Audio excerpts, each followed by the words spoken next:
She had 38 days to save her father's ranch, and 38 cents wouldn't even cover the interest. So Beatrice Porter did what no woman in Sloan, Nevada had ever dared to do. She stood outside the sheriff's office, memorized every face on the wanted board, and started calculating which outlaw's bounty could keep her family alive. Then a stranger walked up behind her and asked one question. Looking for someone specific? She didn't know he was a bounty hunter. She didn't know he was carrying a photograph in his pocket, a photograph of himself standing arm in arm with the very outlaw worth $1,500 dead or alive. And she didn't know that the most respected man in town, the one who brought her family bread and preserves and kind words, was the same man paying outlaws to destroy everything she loved. But the most dangerous secret?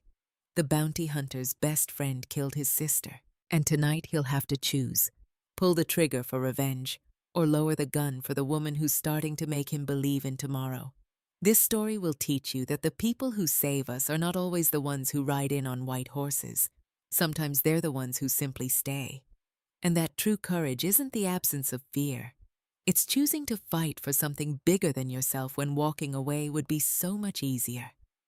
Welcome to Cowboy Dusk channel, where the fading light of the frontier reveals stories of love born from hardship, loyalty forged in fire, and the quiet heroism of people who refuse to let the darkness win.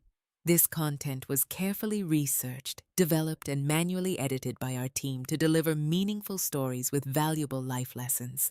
Every narrative is crafted to entertain, inspire, and empower our audience. If this story stirred something in your heart, hit that like button, share it with someone who believes in second chances, leave a comment with the moment that moved you most, and subscribe to Cowboy Dusk so you never miss another story written in dust and starlight.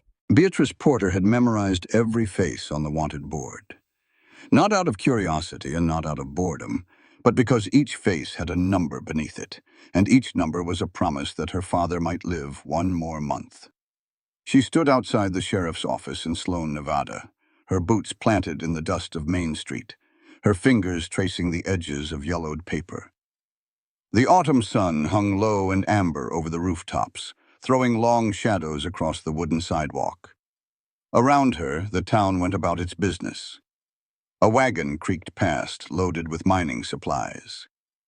Two old-timers argued about the price of feed outside Finley's general store. A dog slept in the shade beneath the water trough, unbothered by the world. Sloan was not much to look at. A single street of false-fronted buildings, a saloon, a general store, an apothecary, a dress shop, and a church with a bell that had not rung true since last winter's ice storm cracked it clean through. But it was home. The only home Beatrice had ever known, and the one she was about to lose. That morning, she had sat across the desk from Mr. Hargrove at the Sloan Savings and Trust, while he delivered the news with all the warmth of a man reading a bill of sale for livestock. End of the month, Miss Porter. That is your deadline. Pay the balance in full, or the bank will be forced to exercise its right of foreclosure. She had held herself together in that office. Her voice had not cracked. Her eyes had not watered. She had nodded and thanked him for his time and walked out the front door with her spine straight and her chin level. It was only after she turned the corner and pressed her back against the brick wall of the building that her hands began to shake. $345. That was the sum standing between her family and ruin. It might as well have been 3,000. Now she stood before the wanted board and did arithmetic in her head. Jasper Snake Eyes Wilson, wanted for robbery and horse theft, $500 reward. She stared at his likeness, a narrow-faced man with a scar cutting through his left eyebrow, and calculated what that money could buy. Medicine for her father. 2 months of payments to the bank. Perhaps enough left over to hire a hand for the autumn roundup of whatever cattle they had left. $500. It was a fortune and a fantasy, and she knew it. A 23-year-old woman with no tracking experience and no authority was not going to ride out and capture an outlaw. But knowing something was foolish and being able to stop thinking about it were two very different things. Her eyes drifted to the poster beside Wilson's. Marcus Ryder, Wanted dead or alive for robbery, assault, and murder. $1,500. The number made her breath catch. $1,500 would not just save the ranch. It would rebuild it. New cattle, new fences, medicine, supplies, maybe even a hired hand or two to take the burden off her father's broken body. She was so deep in thought that she did not hear the footsteps behind her. Looking for someone specific? The voice was deep and unhurried, the kind of voice that belonged to a man who was accustomed to wide open spaces and long silences between words.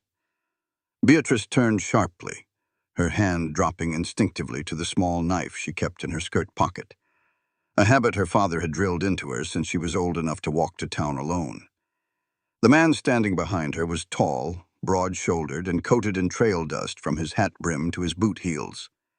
A long duster hung open over a faded blue shirt, and a gun belt sat low on his hips with the ease of something worn every day, like a belt or a pair of suspenders. His hat was wide-brimmed and sweat-stained, pulled low enough to shadow his face, but not so low that she could not see his eyes. They were blue, not the pale, washed-out blue of a winter sky, but the deep, steady blue of a creek running over granite.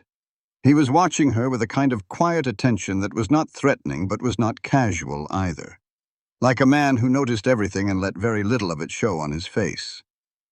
"Perhaps I am," Beatrice replied, lifting her chin slightly. "Though I fail to see how that is any of your business, mister." The cowboy's lips curved in a half-smile. He removed his hat, revealing sandy hair pressed flat by the band, and held it against his chest. "Fair enough. Forgive the intrusion. Name is Frank Blackburn. Just rode in from Carson City." Beatrice studied him for a moment longer than was strictly polite. He did not look like a drifter despite the dust. His clothes were worn but well kept. His horse, a tall black stallion tied to the rail a few paces away, was well fed and well shod. This was a man who took care of his tools and his mount, which said something about his character whether he intended it to or not. She did not offer her name.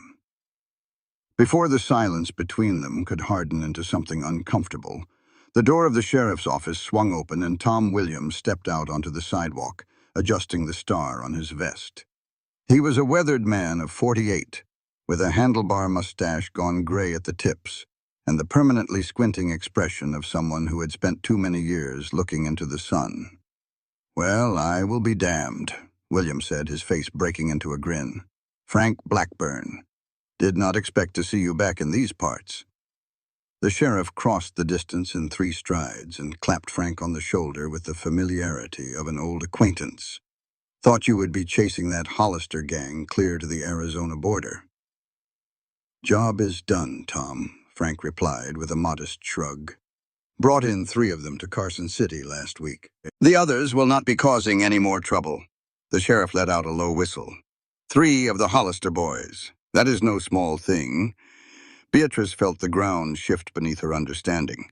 She looked at Frank Blackburn again, this dusty cowboy with the quiet voice and the careful eyes, and recalculated.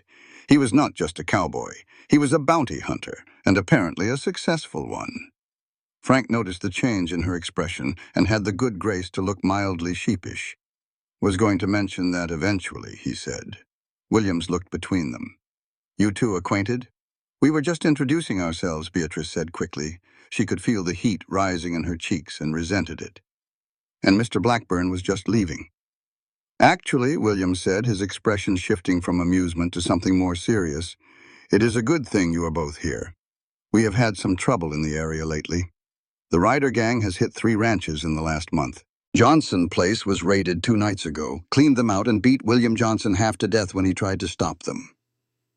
Beatrice felt her stomach drop. The Johnson Ranch was 10 miles east of her father's land. "How close have they come to the Porter place?" Frank asked, and the casual ease in his posture was gone, replaced by something sharper and more alert. William shook his head. "Nothing yet. But the pattern has them moving west through the county. First the Petersons, then the Crawfords, then the Johnsons." He paused and let the geography speak for itself. Beatrice did not need him to draw a map. If the Ryder gang was working its way westward, The Porter Ranch lay directly in their path. "I need to get home," she said. "Pa will be wondering where I am." Frank settled his hat back on his head. "I will ride with you. Streets are one thing, but that road out to the West Ranches is lonely country, especially with riders' men about." "That will not be necessary," Beatrice began, but Williams cut her off. "Take the escort, Miss Porter. I would feel better knowing someone rode with you, and Blackburn here is about as capable company as you are likely to find." She wanted to argue. Every instinct she had built over years of managing alone, of needing no one, of being the one who held things together, told her to refuse. But the image of William Johnson, beaten bloody in his own home, stopped her tongue. "Fine," she said. "But I ride fast, Mr. Blackburn. Try to keep up." They mounted and rode out of town side by side, Beatrice on her chestnut mare, and Frank on his black stallion. The road stretched ahead through sage and scrub, the distant mountains turning purple in the lowering light. For a while neither spoke, and the silence between them was not hostile, but not yet comfortable either. It was the silence of two people taking the measure of each other. "Your ranch," Frank said after a mile or so. "How many hands does your father employ?" "None," Beatrice said, and the word tasted bitter. "We had to let them go last spring after the drought took half our herd. It is just me and Pa now." Frank absorbed this without comment. "And your father. The sheriff mentioned a ranch being vulnerable. Is he able-bodied?" Beatrice stiffened. She did not like discussing her father's condition with anyone, let alone a stranger. "He took a fall from his horse last winter. Leg never healed right. And there is a fever that comes and goes." She straightened in her saddle. "But he is strong. He will recover." Frank nodded slowly. "That is why you were studying those wanted posters." It was not a question, but Beatrice answered it anyway. "The bank is threatening foreclosure. We have until end of month to make good on our loan." She paused, then added with a sharpness that dared him to pity her. "And before you say it, I know bounty hunting is no job for a woman with no experience. You can save the lecture." "Was not planning on giving one," Frank said mildly. "I was going to say it sounds like you have got more courage than sense, which in my experience is about the right proportion for anyone trying to survive in this territory." She glanced at him, surprised. He was not mocking her. There was something in his voice that sounded almost like respect, and it unsettled her more than mockery would have. When they crested the last rise before the ranch, Beatrice saw her father standing on the porch with his rifle raised. Her heart lurched, but Henry Porter was not aiming at them.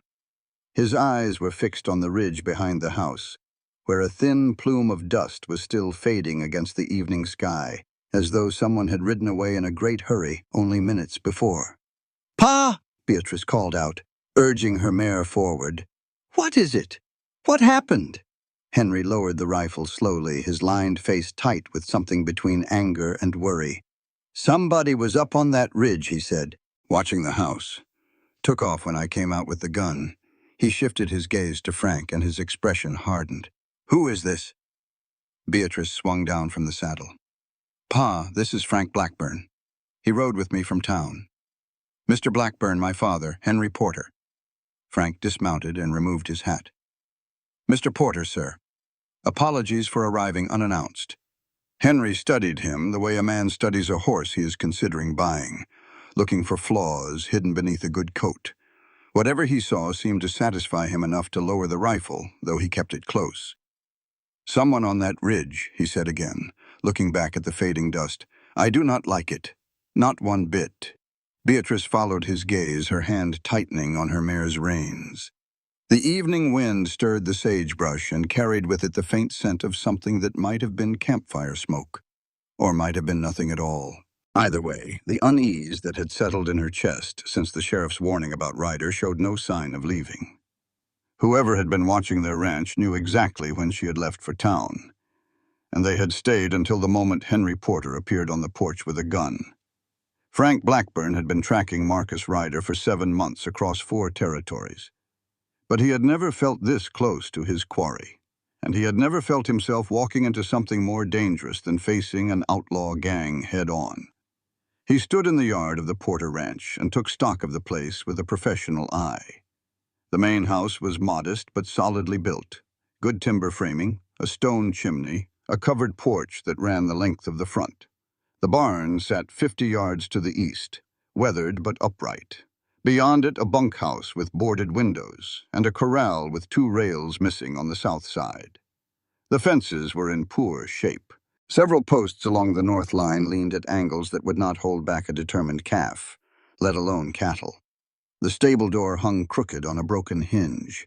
Weeds had crept up around the outbuildings in the way that weeds always do when there are not enough hands to keep them at bay. But Frank also noticed other things. Flower boxes along the porch rail, empty now but showing signs of recent tending. Clean curtains in the windows. A swept path between the house and the well.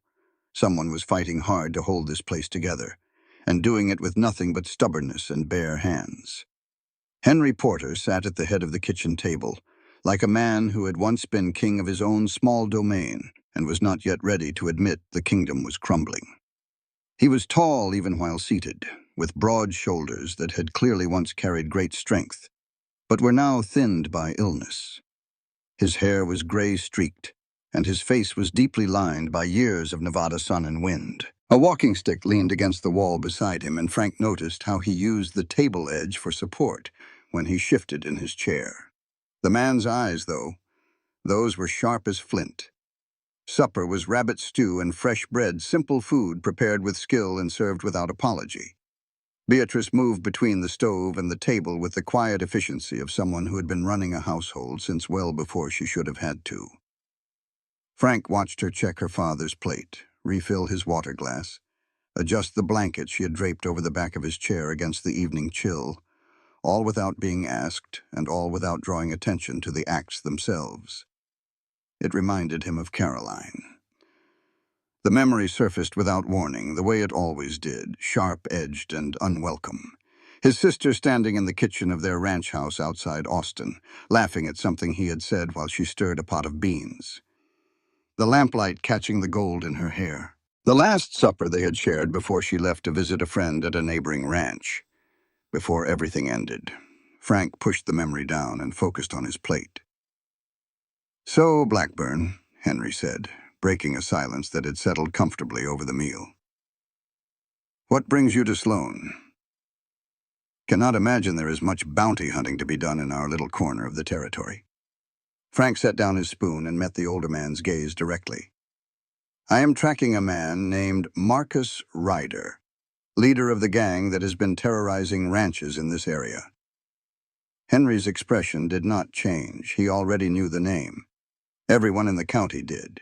That is a dangerous man to be chasing alone. "Yes, sir. But that is the work, and the money is good, I expect. $1,500, dead or alive." Henry whistled softly through his teeth. "That is a sum." Across the table, Beatrice had gone very still. Frank could feel her attention sharpen like a blade being drawn, but she said nothing, not yet. Henry regarded Frank for a long moment, then asked the question Frank had been expecting. "You riding into Sloan for Ryder? Or is there some other reason?" It was a test, plain and simple. The old man wanted to know if Frank would be honest or if he would pretty up the truth. Frank chose honest. "Ryder. That is why I am here." Henry nodded once, a small gesture of approval. "I appreciate a man who says what he means." He picked up his bread and tore off a piece. "Too many folks in this world dress up their intentions in Sunday clothes. Refreshing to meet one who does not." Beatrice rose to clear the dishes, and Henry watched her go with the expression of a father who sees too much and says too little. When she stepped out the back door to fetch water from the well, Henry leaned forward in his chair and dropped his voice. "I know where you come from, Blackburn, and I do not mean your reputation." Frank felt something cold move through his chest. "What do you mean by that, sir?" Henry held up a hand. "Not tonight. You look like a man who has ridden a long way on short sleep, and this is not a conversation for tired minds. Just know that I have my reasons for saying what I am about to say." He paused. You are welcome to stay the night. It is too dark to ride back to town safely, and I would rather have another gun under this roof after what I saw on that ridge this evening." Frank studied the older man's face, searching for the meaning behind his words. Whatever Henry Porter knew, he was keeping it close, and Frank had learned long ago that you cannot pry a secret from a man who is not ready to give it. You can only wait. "I appreciate the hospitality, sir." Henry nodded as if the matter were settled. "Good. Beatrice will show you where to wash up." When Beatrice returned, Frank helped clear the remaining dishes over her protests, and Henry retired to his bedroom, moving slowly on his bad leg, the walking stick bearing more of his weight than his pride would have liked. Left alone in the kitchen, Frank and Beatrice regarded each other across the table in the yellow light of the oil lamp. The stove ticked as it cooled. Outside, an owl called from somewhere in the darkness. "Mr. Blackburn," Beatrice said, and her voice had a different quality now that her father was not present. Harder, more direct. "That bounty on Ryder. $1,500. Yes, ma'am. That would save this ranch." "It would save a great many things," Frank agreed carefully. Beatrice folded her arms. "I want to help you find him." Frank had expected this. He had watched her doing arithmetic in her head all evening, had seen the wheels turning behind those sharp brown eyes. "Miss Porter, I appreciate the offer, but bounty hunting is not a partnership business." "Everything is a partnership business if the terms are right," she shot back. "You are new to this area. I have lived here my whole life. I know every person in Sloan, every trail within 20 miles, every watering hole and line shack and abandoned mine. You need local knowledge. I need money. The math is simple. She was good. Frank would give her that. Clear-headed, logical, and too stubborn to be easily dismissed. She reminded him of someone he used to know, and that thought brought another stab of memory he did not want. "Your father would not approve. My father does not see how close we are to losing everything." She did not say it with self-pity. She said it like a woman stating a fact about the weather. "It will rain, the wind will blow, and the bank will take our land if I do not find a way to stop it." Frank leaned back in his chair. He studied her face in the lamplight, the set of her jaw, the faint shadows under her eyes that spoke of too many nights lying awake with worry. She was not naive. She knew the danger. She simply judged the alternative to be worse. "My sister," he said quietly. "Caroline. She died 3 years ago. That is why I left Texas. That is why I became what I am." "I am sorry," Beatrice said, and meant it. "I am telling you because I want you to understand something. I do not do this work because I enjoy it. I do it because after Caroline died, nothing else seemed to matter enough to hold me in one place." He paused. "Catching Ryder is not just a job for me." Beatrice tilted her head slightly. "Will catching him bring your sister back?" The question hit him like a stone thrown in still water. He sat with it for a long time, feeling the ripples. "No," he said finally. "But there is a debt I owe her that can only be paid by watching Ryder hang." Beatrice was quiet after that. She seemed to understand without being told that she had just stepped to the edge of something deeper and darker than a business arrangement. When she spoke again, her voice was softer. "I am sorry about your sister, Frank." It was the first time she had used his given name. He noticed, and she noticed him noticing, and for a moment the kitchen felt very small and very warm. Then Beatrice straightened in her chair, and the practical woman returned. "Think about my offer. I am not asking you to decide tonight. Just think about it." Frank nodded. "I will do that." She rose and showed him to a small room at the end of the hallway. Clean sheets, a narrow bed, a wash basin on a chest of drawers. It was plain, but cared for. "Good night, Mr. Blackburn. Good night, Miss Porter." She pulled the door closed, and Frank sat on the edge of the bed and listened to her footsteps recede down the hall. Then he opened his saddlebag and reached inside, past his spare ammunition and his folding knife and the small leather-bound Bible that had belonged to Caroline. until his fingers found what he was looking for. A photograph, creased and faded, its edges soft from handling. Two young men stood shoulder to shoulder in front of a rough timbered ranch house, squinting into the sun, grinning like the world was a gift wrapped just for them. On the back, in handwriting that was not his own, someone had written Frank and Marcus, Sweetwater Ranch, Texas, 1874. Frank stared at the face of the man on the right. The easy grin, the confident set of the shoulders, the total absence of the coldness that would come later. Marcus Ryder at 22, before everything went wrong. "Not this time, Marcus," Frank whispered to the photograph. "You do not ride away from this one." He turned the picture face down on the nightstand, blew out the lamp, and lay in the dark listening to the old house settle around him. Sleep was a long time coming. The next morning, when Beatrice opened the front door and stepped onto the porch, she found Frank Blackburn already awake and already working. He was crouched beside the stable door with a hammer and a handful of nails, resetting the broken hinge that had been hanging crooked since the first week of September. The same hinge she had tried and failed to fix 3 separate times. He looked up when he heard her. "Morning. Hope you do not mind. Saw this needed doing and figured I would get an early start." Beatrice stood in the doorway with her shawl pulled tight against the October chill and felt 2 things at once. Gratitude, because that hinge had been driving her to distraction, and a sharp prickle of something that was not quite resentment, but lived in the same neighborhood because she was not accustomed to anyone doing things for her. And the fact that this stranger had identified a problem she could not solve and fixed it before she was even awake felt less like kindness and more like a commentary on her limitations. She swallowed both feelings and chose courtesy. "Thank you. That is very kind." Frank nodded and went back to his work. She noticed he had also fed the horses. Her mare had a fresh bucket of water and a measure of oats she had not authorized but could not argue with. She went inside and started the coffee. By the time it was ready, Frank had finished with the hinge and was washing his hands at the pump. He came inside and accepted a cup with a quiet thanks, and they sat at the kitchen table in the thin morning light and drank in silence. Beatrice noticed he took his coffee black, same as her.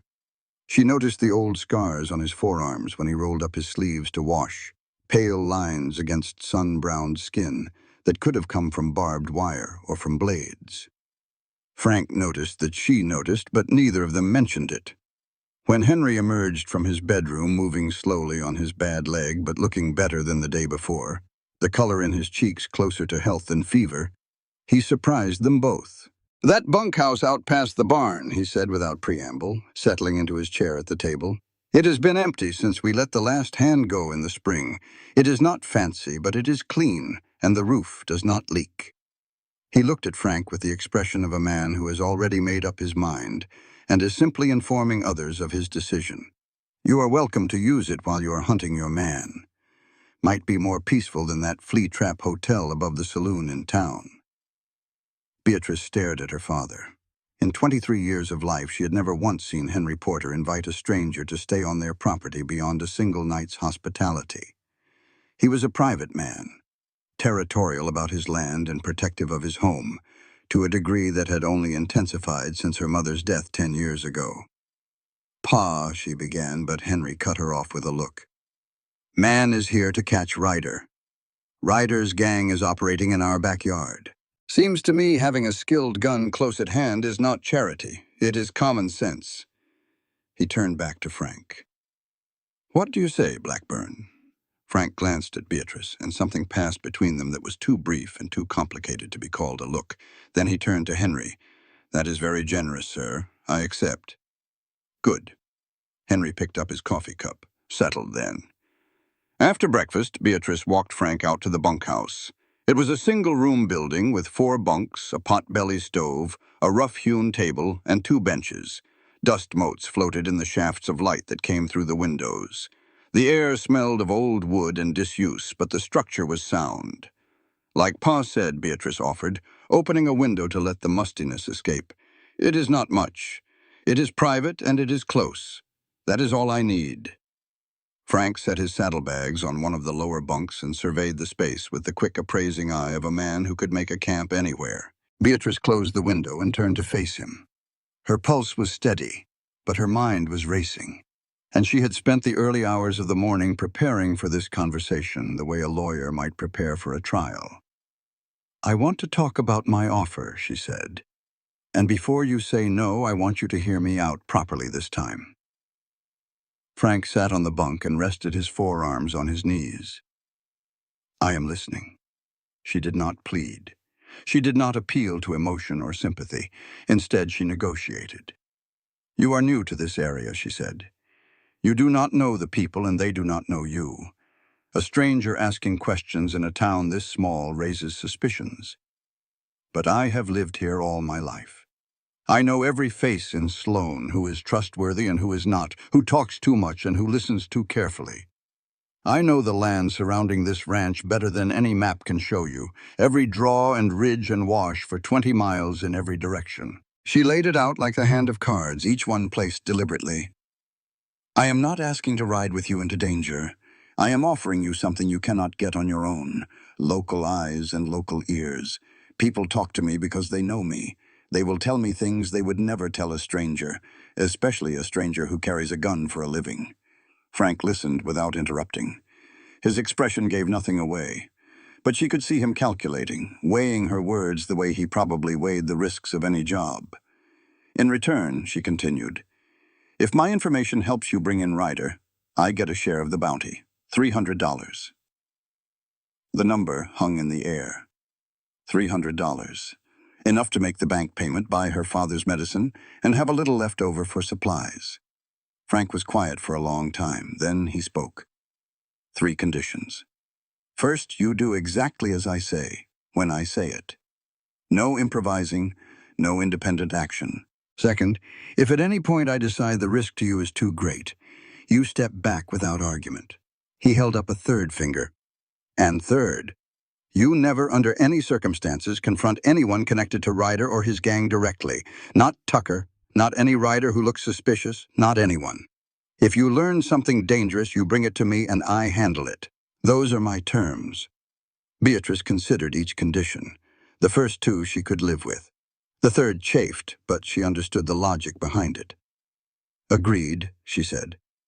"Then I suppose we have an arrangement, Miss Porter."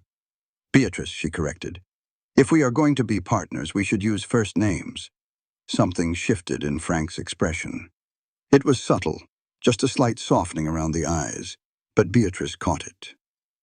"Beatrice," he repeated, and the sound of her name in his deep voice sent a small, unexpected tremor through her chest that she chose to ignore completely. They shook hands. His grip was firm and warm, and he held on exactly the right amount of time, not too long, not too brief. And when he released her hand, Beatrice turned away quickly to hide the flush she could feel creeping up her neck. "I should get back to Pa," she said, moving toward the door. "He wanted help inventorying our remaining feedstocks this morning." "I will check the fence line on the north section," Frank offered. "Noticed some posts leaning badly when we rode in yesterday. Cannot hurt to shore them up while I am here." "You do not have to do that." "I know. But a man earns his keep." She left him to settle in and walked back toward the house, and she was halfway across the yard when the sound of approaching hooves made her stop and turn. A rider was coming up the road from the east, sitting tall on a fine bay gelding, dressed in a dark coat and a flat-crowned hat that looked like it had been ordered from a catalog rather than bought at Finley's. Malcolm Monroe reined up at the gate and tipped his hat. He was a solid man of 50, clean-shaven, with silver hair brushed back from a broad forehead, and the ruddy complexion of someone who spent time outdoors, but not too much of it. His hands were clean, his boots were polished, and his smile was the practiced smile of a man who had learned long ago that the appearance of warmth was more useful than the genuine article. "Miss Porter," he called out. "Hope I am not intruding. Heard about your father's troubles and wanted to stop by, see how he is getting along." He held up a basket covered with a cloth. Mrs. Chen at the boarding house put together some provisions. Bread, preserves, a little salt pork. "Mr. Monroe," Beatrice said, walking to the gate. "That is very kind of you." Monroe dismounted and tied his horse. "It is the least I can do." Your father is a good man. The community should take care of its own. He paused and looked toward the bunkhouse where Frank's black stallion was tied to the rail. I see you have company. A friend of Sheriff Williams, Beatrice said, keeping her voice casual, passing through the area. Pa offered him the bunkhouse since he needed a place to stay while he conducts some business in the county. Monroe nodded, but his eyes lingered on the bunkhouse a moment longer than necessary. Well, the more the merrier, I suppose. Especially with that Ryder business going on. Terrible thing about the Johnsons. They walked to the porch where Henry had settled in his chair with a blanket over his legs. Monroe greeted him warmly, presented the basket, and sat in the spare rocker. For the next half hour, he was the model of a concerned neighbor. He asked after Henry's health, offered to send one of his hands over to help with repairs, wondered aloud if the drought might break before winter. But he also asked other things, questions that were reasonable on the surface but pointed beneath. How many head you running these days, Henry? Must be slim pickings after that drought. Any luck finding hired help? I know good hands are scarce this time of year.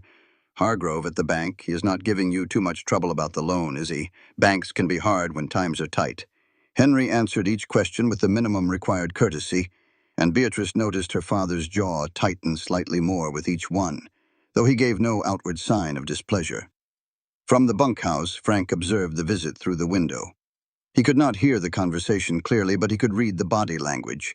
Monroe leaning forward, attentive, solicitous. Henry leaning back, guarded. Beatrice standing to the side with her arms folded, polite but watchful. When Monroe finally rose to leave, he caught sight of Frank in the yard. The two men exchanged a nod. Monroe's smile was wide and easy. Frank's was not quite a smile at all. Afternoon, Monroe said pleasantly. You must be the friend of the sheriff's Miss Porter mentioned. Malcolm Monroe. I run the Circle M just north and east of here. Frank Blackburn, Frank replied, shaking the offered hand. Pleasure. Monroe held the handshake a beat too long, studying Frank's face with an interest that went deeper than casual neighborliness. Then he released it, tipped his hat to Beatrice and Henry, and rode away at an easy trot. They watched him until he cleared the ridge. Then Frank turned to Beatrice. How many ranches has Monroe bought in the last year? Beatrice frowned, thinking. 3. No, 4. The Peterson place was first, then the Crawford spread, and the Miller homestead, and just last month he picked up what was left of the Thompson property after the family moved to California. She stopped. Her face changed. Those are all ranches that were hit by the Ryder gang, she said slowly. Everyone. The blood in Beatrice's veins went cold. She looked toward the ridge where Monroe had disappeared, and the basket of bread and preserves and salt pork sitting on the porch rail suddenly looked less like a gift and more like a butcher studying a steer before the slaughter. Beatrice chose the blue calico dress not because of Frank Blackburn, but because she needed to look as trustworthy as possible while asking questions that no one in their right mind should be asking. At least that was what she told herself when she caught her reflection in the small mirror above her dresser, and noticed she had taken more care with her hair than a trip to the general store strictly required. She pinned the thought down and smothered it. There was work to be done. The plan was simple.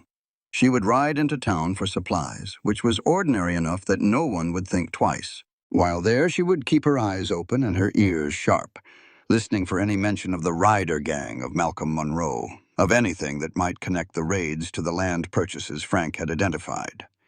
Frank would stay at the ranch and help Henry with fence repairs, providing a believable reason for his absence from town, and would ride in separately later in the day to do his own listening at the saloon. Remember, Frank had told her quietly as he helped her hitch the wagon that morning. Listen first. Do not ask direct questions about Ryder until you have a feel for who might talk freely and who might report back to the wrong people. I am not a child, Frank. I know how to be careful. I know you are not a child, he said, and his blue eyes were serious in the early light. That is exactly why I am worried. Children do not take risks. Smart people do. And smart risks are still risks. She held his gaze for a moment longer than necessary, then gathered the reins and drove out of the yard without looking back. She could feel him watching her all the way to the road. Sloane was busy when she arrived. It was Saturday, and the main street had the lively bustle of market day. Wagons lined up outside Finley's. Cowboys from the surrounding ranches loafed along the sidewalk. The saloon doors swung open and shut with the irregular rhythm of men coming and going. Beatrice tied the wagon outside the general store and went in. Finley's was a long, narrow building crammed with goods from floor to ceiling.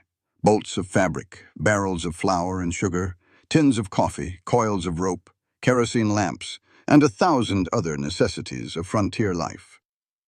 Behind the counter, James Finley, a thin man with spectacles and a methodical way of moving, was filling orders with the slow precision of someone who had been doing the same job for 30 years. "Miss Porter?" He greeted her with genuine warmth. "Good to see you. How is your father faring?" "Better today, thank you. The fever comes and goes, but he is stronger this week. Glad to hear it. What can I get for you?" She handed over her list: flour, coffee, salt, a tin of baking powder, and while Finley gathered the items, she drifted toward the back of the store where 2 older women were examining bolts of muslin and talking in the hushed, urgent tones of people sharing news they know they should not be sharing. "Third family this month," one of them was saying. She was a heavy-set woman named Mrs. Garrett, whose husband ran a small freight operation. Martha Johnson told me they knew exactly where William kept his savings. Went straight to the loose board under the bedroom floor like they had been given a map. The other woman, thin and sharp-featured, nodded vigorously. "That is because someone did give them a map. Someone in this town is feeding those outlaws information. How else would they know which ranches to hit and where the money is hid?" Mrs. Garrett lowered her voice further, but Beatrice, who had positioned herself behind a shelf of canned goods, could still hear. "They say they are held up in the hills somewhere. Sheriff has sent 2 posses out looking and come back with nothing both times. It is like they know exactly when he is coming." Beatrice filed every word away. She paid for her supplies, exchanged pleasantries with Finley, and carried her goods out to the wagon. Then she walked 2 blocks south to Rosa's place. Rosa Delgado had opened her small eatery 3 years ago after her husband Miguel was killed in a mine collapse that also took the lives of 4 other men. She had used the small insurance settlement to lease a storefront, buy a stove, and start cooking. Within 6 months, her tamales and her coffee had made the place the second most popular gathering spot in Sloane after the saloon, and a good deal more respectable. Rosa herself was a woman of 25 with dark eyes that missed nothing, and a tongue that was incapable of producing a tactful remark. She was Beatrice's closest friend, and the nearest thing to a sister she had ever had. When Beatrice walked in, Rosa was wiping down tables and humming something in Spanish that sounded cheerful, but probably was not. "Well, look who left her ranch," Rosa said with a grin. "Did your horse finally learn the way to town by itself, or did you actually decide to visit the living for once?" Beatrice sat at the counter and accepted the cup of coffee that Rosa poured without being asked. "I needed supplies, and I wanted to see a friendly face. Friendly is one word for this face. Terrifying is another, depending on who you ask." Rosa leaned on the counter. "How is your father?" "Holding on. The fever broke again yesterday. Dr. Watkins says the medicine from Carson City would help, but it is expensive." Rosa made a sympathetic sound. "And the bank?" "Still breathing down our necks. Hargrove is a snake," Rosa said flatly. "That man would foreclose on his own mother if there was $1 in it." Beatrice sipped her coffee and let the conversation find its own direction, the way she had planned. Rosa was a natural talker, and given the right prompt, she would share information that most people would keep to themselves, not out of malice, but because Rosa believed that secrets were bad for digestion. "I heard about the Johnson raid," Beatrice said casually. "Terrible business." Rosa's expression darkened. "Terrible is not the word I would use. Monstrous is closer. They beat William so badly he lost sight in one eye." She leaned closer. "And you want to hear something strange? Always. Monroe has been inviting ranchers to dinner. The small ones, the ones who are struggling. Peterson went to dinner at the Circle M 2 weeks before his place was hit. So did Crawford." Rosa paused for effect. He is charitable enough, God knows, always the first to offer help. But funny thing, everybody he takes an interest in seems to hit trouble right after. Beatrice felt the hair on her arm stand up. She kept her face neutral. You think there is a connection? Rosa shrugged. I think it is a coincidence that a smart woman would notice and a dumb one would ignore. She gave Beatrice a pointed look. Which kind are you, Beatrice Porter? Before Beatrice could answer, Rosa's expression sharpened. What are you up to? You are sitting there with your listening face on, which is the face you make when you are trying to learn something specific without letting on what it is. I'm just worried about the ranch, Beatrice said, which was true enough. If the Ryder gang keeps moving west, we could be next. Rosa studied her for a long moment, then seemed to accept this. You and your father be careful out there. Lock your doors at night. And if you need anything, you send word and I will come. Beatrice squeezed her friend's hand and finished her coffee. She had one more stop to make. The apothecary was a small, dark shop that smelled of dried herbs and camphor. Dr. Watkins, who doubled as the town pharmacist, was measuring powders behind the counter when she entered. Ah, Miss Porter. Come for more willow bark, I expect? Yes, please. And whatever else you might have for pain that does not cost more than we can afford. Watkins wrapped up a month's supply of willow bark and a small tin of liniment. That will be 50 cents. Beatrice counted out the coins, feeling each one leave her purse like a drop of blood. She was tucking the packages into her basket when the bell above the door jingled and Deputy Reed walked in. Reed was a young man, earnest and not particularly bright, which made him an excellent source of information for anyone willing to listen patiently. He noticed Beatrice and tipped his hat. Miss Porter, good morning, Deputy. Is someone hurt? Reed shook his head. Just stocking up on bandages. Sheriff is organizing another posse to search for the Ryder gang. After what they did to the Johnsons, we are not taking chances. He paused, then added without any apparent awareness that he was sharing official information, had a report of riders matching their description near Coyote Creek yesterday. That is only about 15 miles from your place. Beatrice felt her throat tighten. 15 miles. Close enough to ride in a single night. Strange part is, Reed continued, they did not take anything out there. Did not hit any ranch or cabin. Almost like they were just scouting, looking things over. Thank you for telling me, Beatrice said, her voice steadier than her heartbeat. I will warn my father. She left the apothecary and was walking briskly toward her wagon when a figure lurched out of the saloon directly into her path. He was a man of about 35, with a face that looked like it had been assembled from spare parts, a crooked nose, a scar on his chin, and a pair of bloodshot eyes that were trying hard to focus. He smelled of cheap whiskey and cheaper tobacco, and he was drunk enough to sway, but not quite drunk enough to fall. Beg pardon, miss, he slurred, catching himself on the hitching rail. Beatrice stepped to the side to go around him, no harm done. But the man moved with her, blocking her path again. His eyes narrowed as they found her face. Say, you are Porter's girl, ain't you?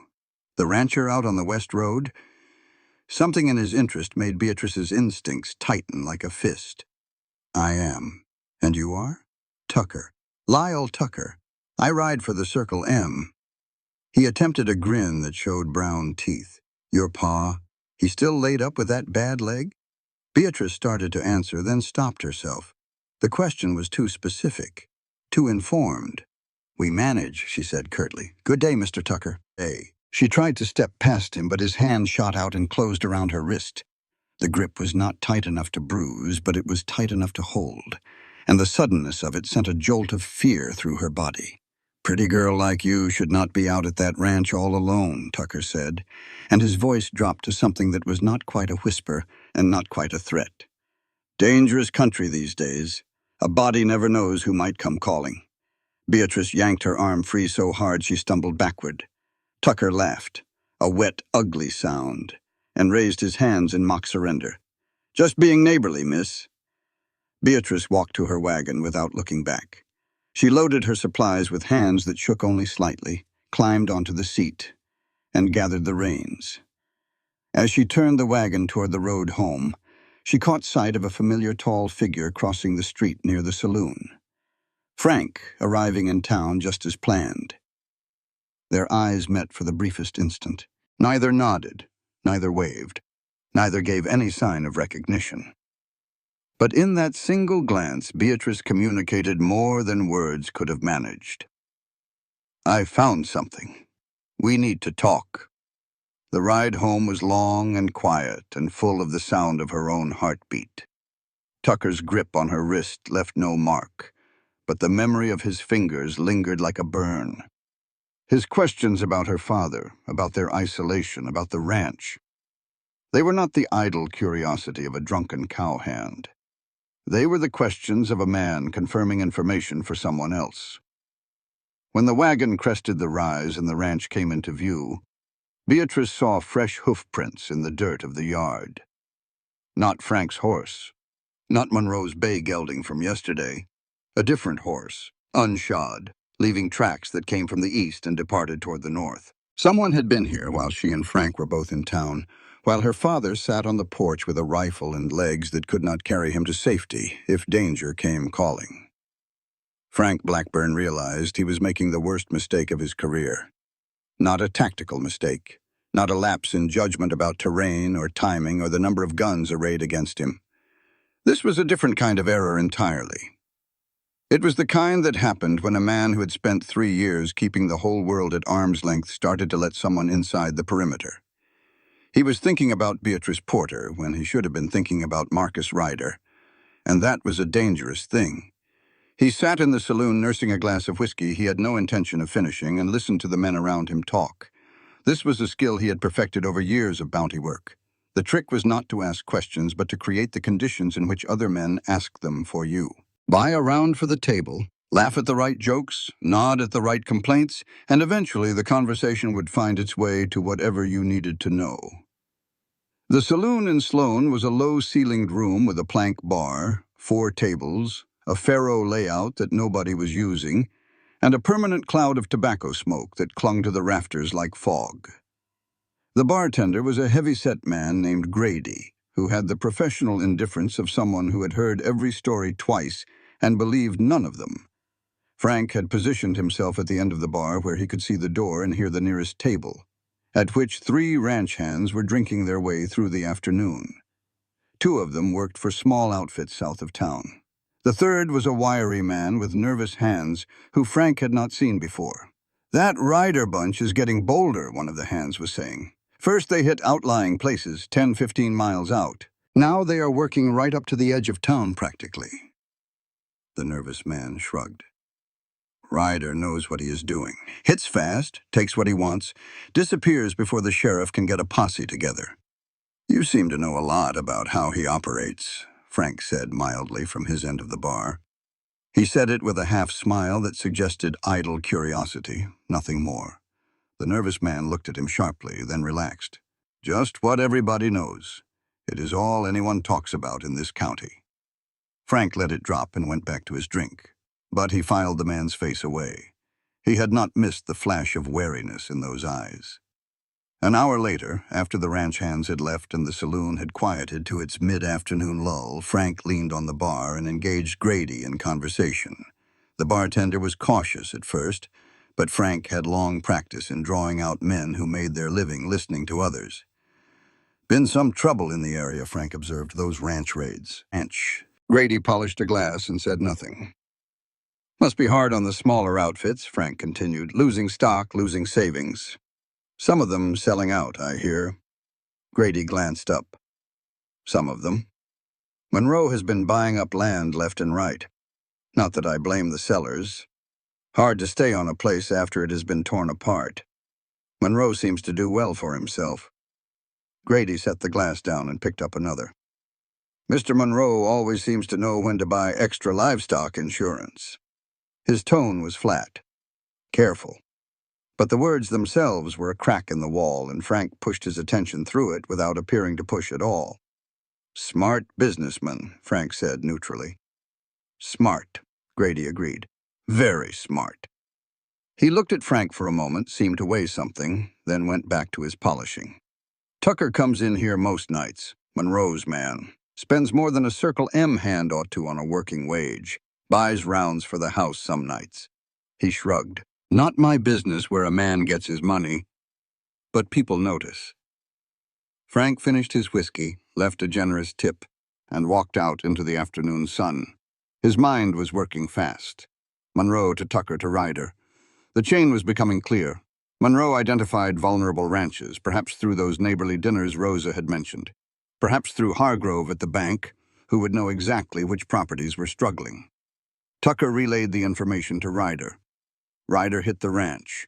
The owners, broken and terrified, sold their land cheap. Monroe bought it. Clean, systematic, profitable.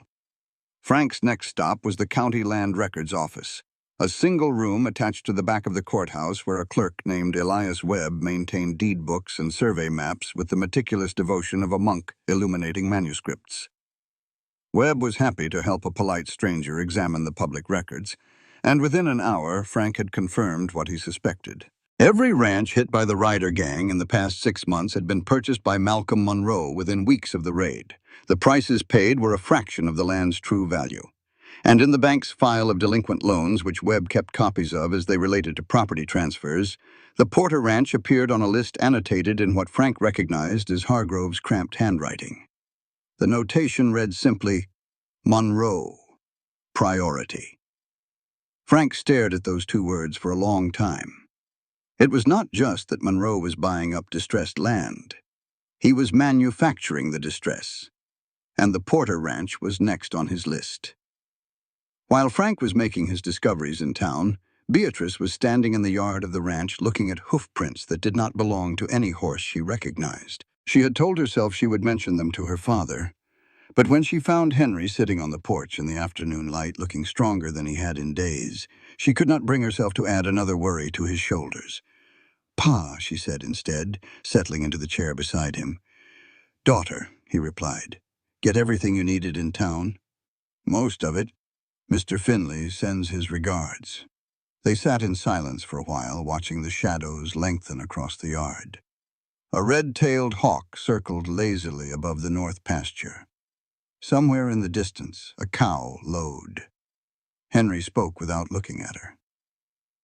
"Your mother was stubborn as a post-oak stump, you know that. I have heard the stories. She never once backed down from a fight. Not with weather, not with creditors, not with me, and God knows I gave her reason enough." His voice softened. "Sometimes I'm afraid you are too much like her, that you will break yourself trying to hold things together that ought to be let go." Beatrice felt a lump form in her throat. "Nothing on this ranch needs to be let go, Pa." Henry turned to look at her, and his eyes were clear and knowing. "I am not talking about the ranch, honey. I am talking about you carrying every burden like it is yours alone to shoulder." She did not know what to say to that, so she changed the subject. "Why did you invite Frank to stay?" "That is not like you." Henry was quiet for a moment. "There are people," he said slowly. "You look in their eyes, and you can see the weight they are carrying. That boy is looking for something beyond bounty money. I do not know what it is yet, but it is something he needs, not something he wants. How can you tell the difference? Because a man chasing what he wants looks hungry. A man chasing what he needs looks tired." Beatrice considered this. It matched what she had observed in Frank. The weariness beneath the competence. The way his eyes would sometimes go distant as if pulled toward a place he did not want to revisit. Their conversation was interrupted by the unexpected sound of a horse and buggy coming up the road. Beatrice rose to her feet, hand going instinctively to her side. But the visitor was not a threat. Rosa Delgado pulled her borrowed buggy to a stop at the gate and climbed down, looking uncharacteristically serious. Rosa almost never left her eatery during business hours, and she almost never made the 5-mile trip to the Porter Ranch without an invitation. Something was wrong. "Rosa," Beatrice called, walking to meet her. "What are you doing here?"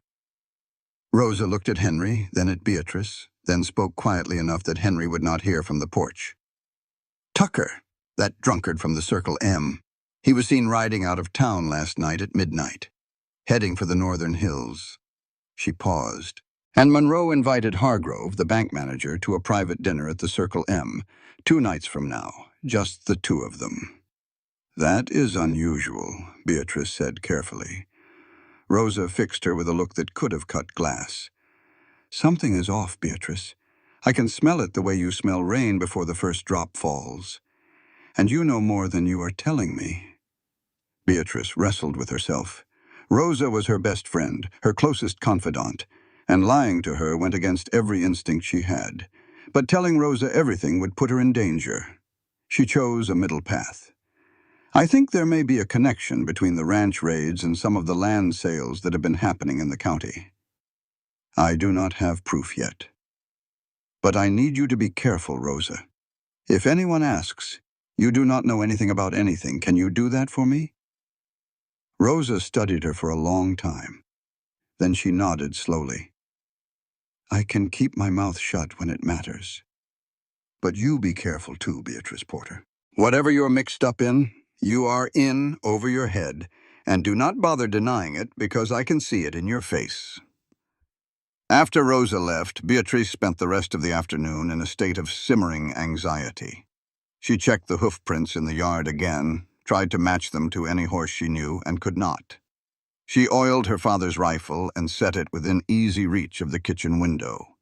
She cooked supper and sat through the meal with Henry, making conversation about weather and cattle prices, while her mind spun with hoofprints and land records and Tucker's whiskey-soured grip on her wrist. Frank returned after dark. He came to the kitchen door after Henry had gone to bed, and Beatrice let him in with a relief she tried not to show. They sat at the table and exchanged reports in low voices. Beatrice told him about the women in the general store, about Rosa's observations regarding Monroe's dinner invitations, about Tucker grabbing her wrist outside the saloon. Frank's expression hardened at that last detail, his jaw tightening in a way that was not quite anger and not quite something else. Then Frank told her what he had found at the county land office, the pattern of purchases, the prices paid, the notation in the bank files. Monroe and Hargrove, Frank said, working together. Monroe identifies the targets. Hargrove tightens the financial pressure.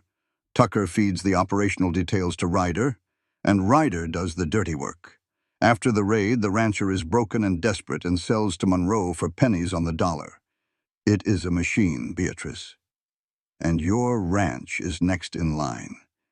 The words hit her like a physical blow. Not because they were unexpected, but because hearing them spoken aloud made them real in a way that suspicion alone could not. Monroe helped us, she said, and her voice sounded strange even to her own ears. After Ma died, he brought food. When Pa got hurt, he sent one of his men to help with the harvest. I have known him my whole life, Frank. I know, Frank said quietly. Beatrice pressed her hands flat on the table to stop them from shaking. A man she had trusted, a man her father had trusted, was the architect of their ruin. The basket of bread and preserves sitting on the kitchen shelf was not a gift. It was a predator's survey of its next meal. The silence stretched between them. Frank watched her and said nothing. He did not reach for her hand or offer meaningless comfort. He simply sat there, solid and present, and waited. When the tears came, they surprised her. Beatrice Porter did not cry. She had not cried when her mother died. She had not cried when the bank sent the first foreclosure notice. She had not cried when her father fell from his horse and she had to drag him, screaming with pain, into the house by herself. But something about the betrayal by a man she had trusted, combined with the accumulated weight of months of fear and struggle and loneliness, broke through the walls she had built. Frank did not try to hold her. He did not tell her it would be all right. He simply rested his hand on her shoulder and sat beside her until the storm passed. The silence said more than words could have. When Beatrice finally wiped her eyes and straightened, embarrassed by the display, Frank removed his hand. I am sorry, she said. Do not be. She took a breath, then another, and when she spoke again, her voice was steady. What do? We keep gathering evidence. We find Ryder's hideout, and we take them all down. Monroe, Hargrove, Tucker, Ryder, the whole machine. Beatrice nodded. Then she said something that had been growing in her mind since the moment she saw the photograph of Ryder's poster on the sheriff's wall. Frank. She waited until he met her eyes. You knew Ryder before, did you not? Not just from a poster. Frank went still. It was not the stillness of surprise, but the stillness of a man who has been dreading a moment and now finds himself in it. The darkness outside the kitchen window was complete. The lamp flickered between them. Beatrice could see his hand resting on the table slowly close into a fist. Why would you say that? He asked. Because of the way you say his name. Nobody talks about a stranger with that kind of voice. That is not the voice of a man hunting a target. That is the voice of a man hunting someone who hurt him. Frank looked at her for a long time. Then he stood. You are right, he said. And I owe you that story, but not tonight. Tonight I need to think about how to tell it. He left through the kitchen door, and Beatrice watched him cross the dark yard to the bunkhouse. His shoulders were set against something heavier than the night air, and she understood with sudden clarity that whatever Frank Blackburn's connection to Marcus Ryder was, it had the power to change everything between them. There were three kinds of lies Frank Blackburn was good at. Lies told to stay alive, lies told to catch criminals, and lies told to himself. The third kind was the most dangerous, and he had been practicing it for 3 years straight. He told himself that catching Marcus Ryder was about justice. He told himself that the nightmares were just memories, and that memories could not hurt a living man. He told himself that the tightness in his chest when Beatrice Porter looked at him with those clear, honest eyes was nothing more than gratitude for her help. 3 lies, each one thinner than the last. He left the bunkhouse before dawn, moving quietly so as not to wake the house. He had written a note and tucked it behind the loose board inside the bunkhouse door where Beatrice would find it when she came to check on him. Gone to town, back before dark. Do not worry. He almost added, be careful, but decided that telling Beatrice Porter to be careful was about as useful as telling the wind not to blow. His plan was simple. Follow Tucker. If Tucker was the bridge between Monroe and Ryder, then Tucker would eventually lead him to Ryder's hideout. Frank reached Sloan just as the eastern sky was turning from black to gray. He positioned himself on a low ridge overlooking the road north of town, wrapped in his duster against the cold, and settled in to wait. His black stallion, tied in a stand of juniper below the ridge, was accustomed to long, patient waits, and stood quietly. The sun was barely above the horizon when a lone rider emerged from the direction of the Circle M. Even at a distance, Frank recognized the slouched posture and the battered hat. The Tucker rode like a man who did not expect to be followed, which made following him almost insultingly easy. Frank gave him a quarter-mile head start, then mounted and fell in behind, keeping to the low ground and using the terrain for cover. Tucker headed northeast, following a dry wash that wound into the foothills. The land here was broken and rough, studded with sage and juniper, and outcroppings of red rock that threw long shadows in the morning light. After an hour of riding, Tucker turned up a narrow canyon that Frank would have missed if he had not been watching carefully. The canyon twisted between high walls of sandstone and opened into a small valley, maybe 50 acres, hidden from every direction by the surrounding hills. Frank dismounted and tied his horse well back from the canyon mouth. He took his field glasses from the saddlebag and climbed the ridge on foot, keeping low, until he had a clear view down into the valley. There was a cabin, low-slung, rough-built, with a stone chimney trailing smoke. A corral beside it held half a dozen horses. 2 men sat outside on stumps, cleaning rifles. A third was hauling water from a spring that seeped out of the rock at the base of the far wall.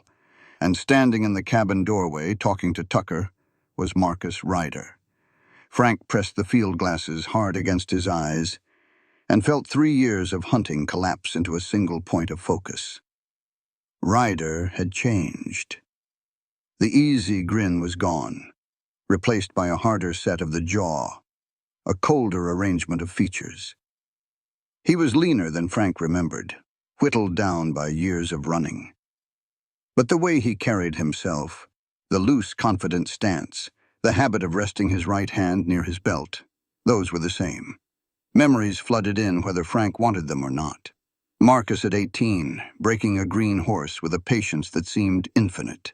Marcus at 20, pulling Frank from a flooded creek after a spring storm, laughing and cursing in the same breath. Marcus at 22, standing beside Frank in the photograph, grinning like tomorrow would always be better than today. Then the other memories, the ones that came at night. Marcus riding away in the darkness after the gunfire stopped. Caroline lying in the dirt with her hand pressed to her side, and the life going out of her eyes. Frank lowered the glasses and breathed until his hands stopped shaking. He could take the shot from here. Ryder was standing in the open, an easy target at 200 yards for a man with Frank's skill. One pull of the trigger and it would be over. The bounty said dead or alive, and a bullet would settle the account that had been open for 3 years. His hand moved to his rifle, rested on the stock. Then he took his hand away, not because of mercy, not because of doubt about whether Ryder deserved it, but because of Beatrice. Because of the arrangement they had made and the ranch that needed saving, and the fact that Ryder alive meant testimony against Monroe, and Ryder dead meant Monroe would walk free and find another Ryder to do his work. Frank put the rifle down and picked up the field glasses again. He spent the next hour observing the camp. 5 men besides Ryder and Tucker. That made 7 in total, more than he could handle alone. The cabin had 1 door and 2 windows. The corral was on the east side. The canyon had only 1 entrance that he could see, which was good for defense but bad for escape, meaning Ryder had either found another way out or was confident he would not need one. Tucker left after about an hour, riding back the way he had come.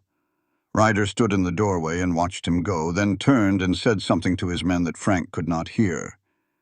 2 of them mounted up and rode east out of the valley through a gap in the rocks that Frank had not noticed before, a back door. A back. Ryder was more careful than Tucker's sloppiness suggested.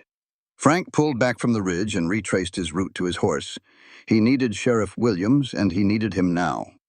He rode hard for town and found Williams at his desk in the sheriff's office, working through a stack of paperwork with the enthusiasm of a man digging his own grave. "I found him," Frank said, closing the door behind him. "Ryder. About 12 miles northeast in a box canyon off the dry wash that runs past Coyote Creek." He described the layout in detail. The cabin, the corral, the men, the hidden back exit. Williams listened without interruption. When Frank finished, the sheriff leaned back in his chair and rubbed his mustache. "How many men did you count?" "7, including Ryder and Tucker. But 2 rode out while I was watching, so it could be more. Hard to say." Williams nodded slowly. "I can put together 8, maybe 10 men I trust, but it will take time. And if Ryder gets wind that we know where he is, he will be gone before we get there." "He will not stay in that canyon forever," Frank agreed. "We need to move, but we need to be smart about it." He paused.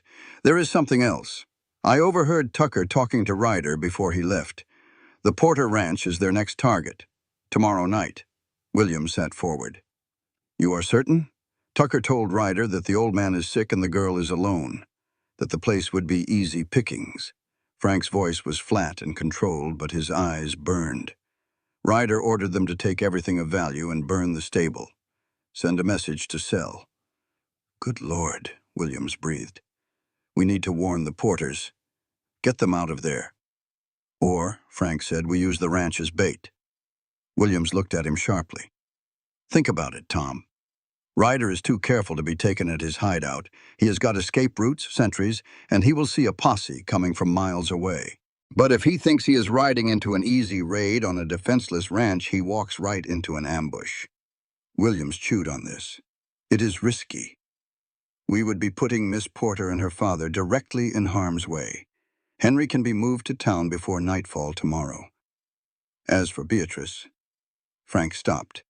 He knew what she would say if he suggested she leave. She will insist on staying. And, honestly, we need someone visible in the house going about a normal evening, or Ryder might get suspicious and call it off. William shook his head.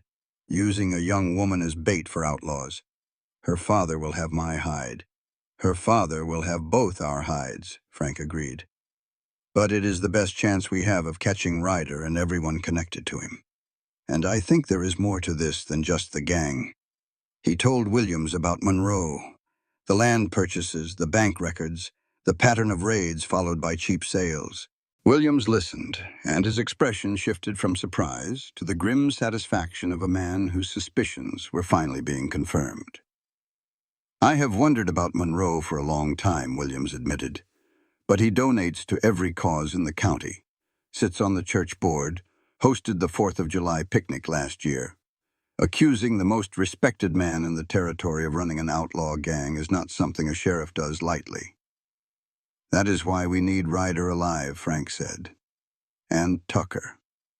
Once they start talking, the whole scheme unravels.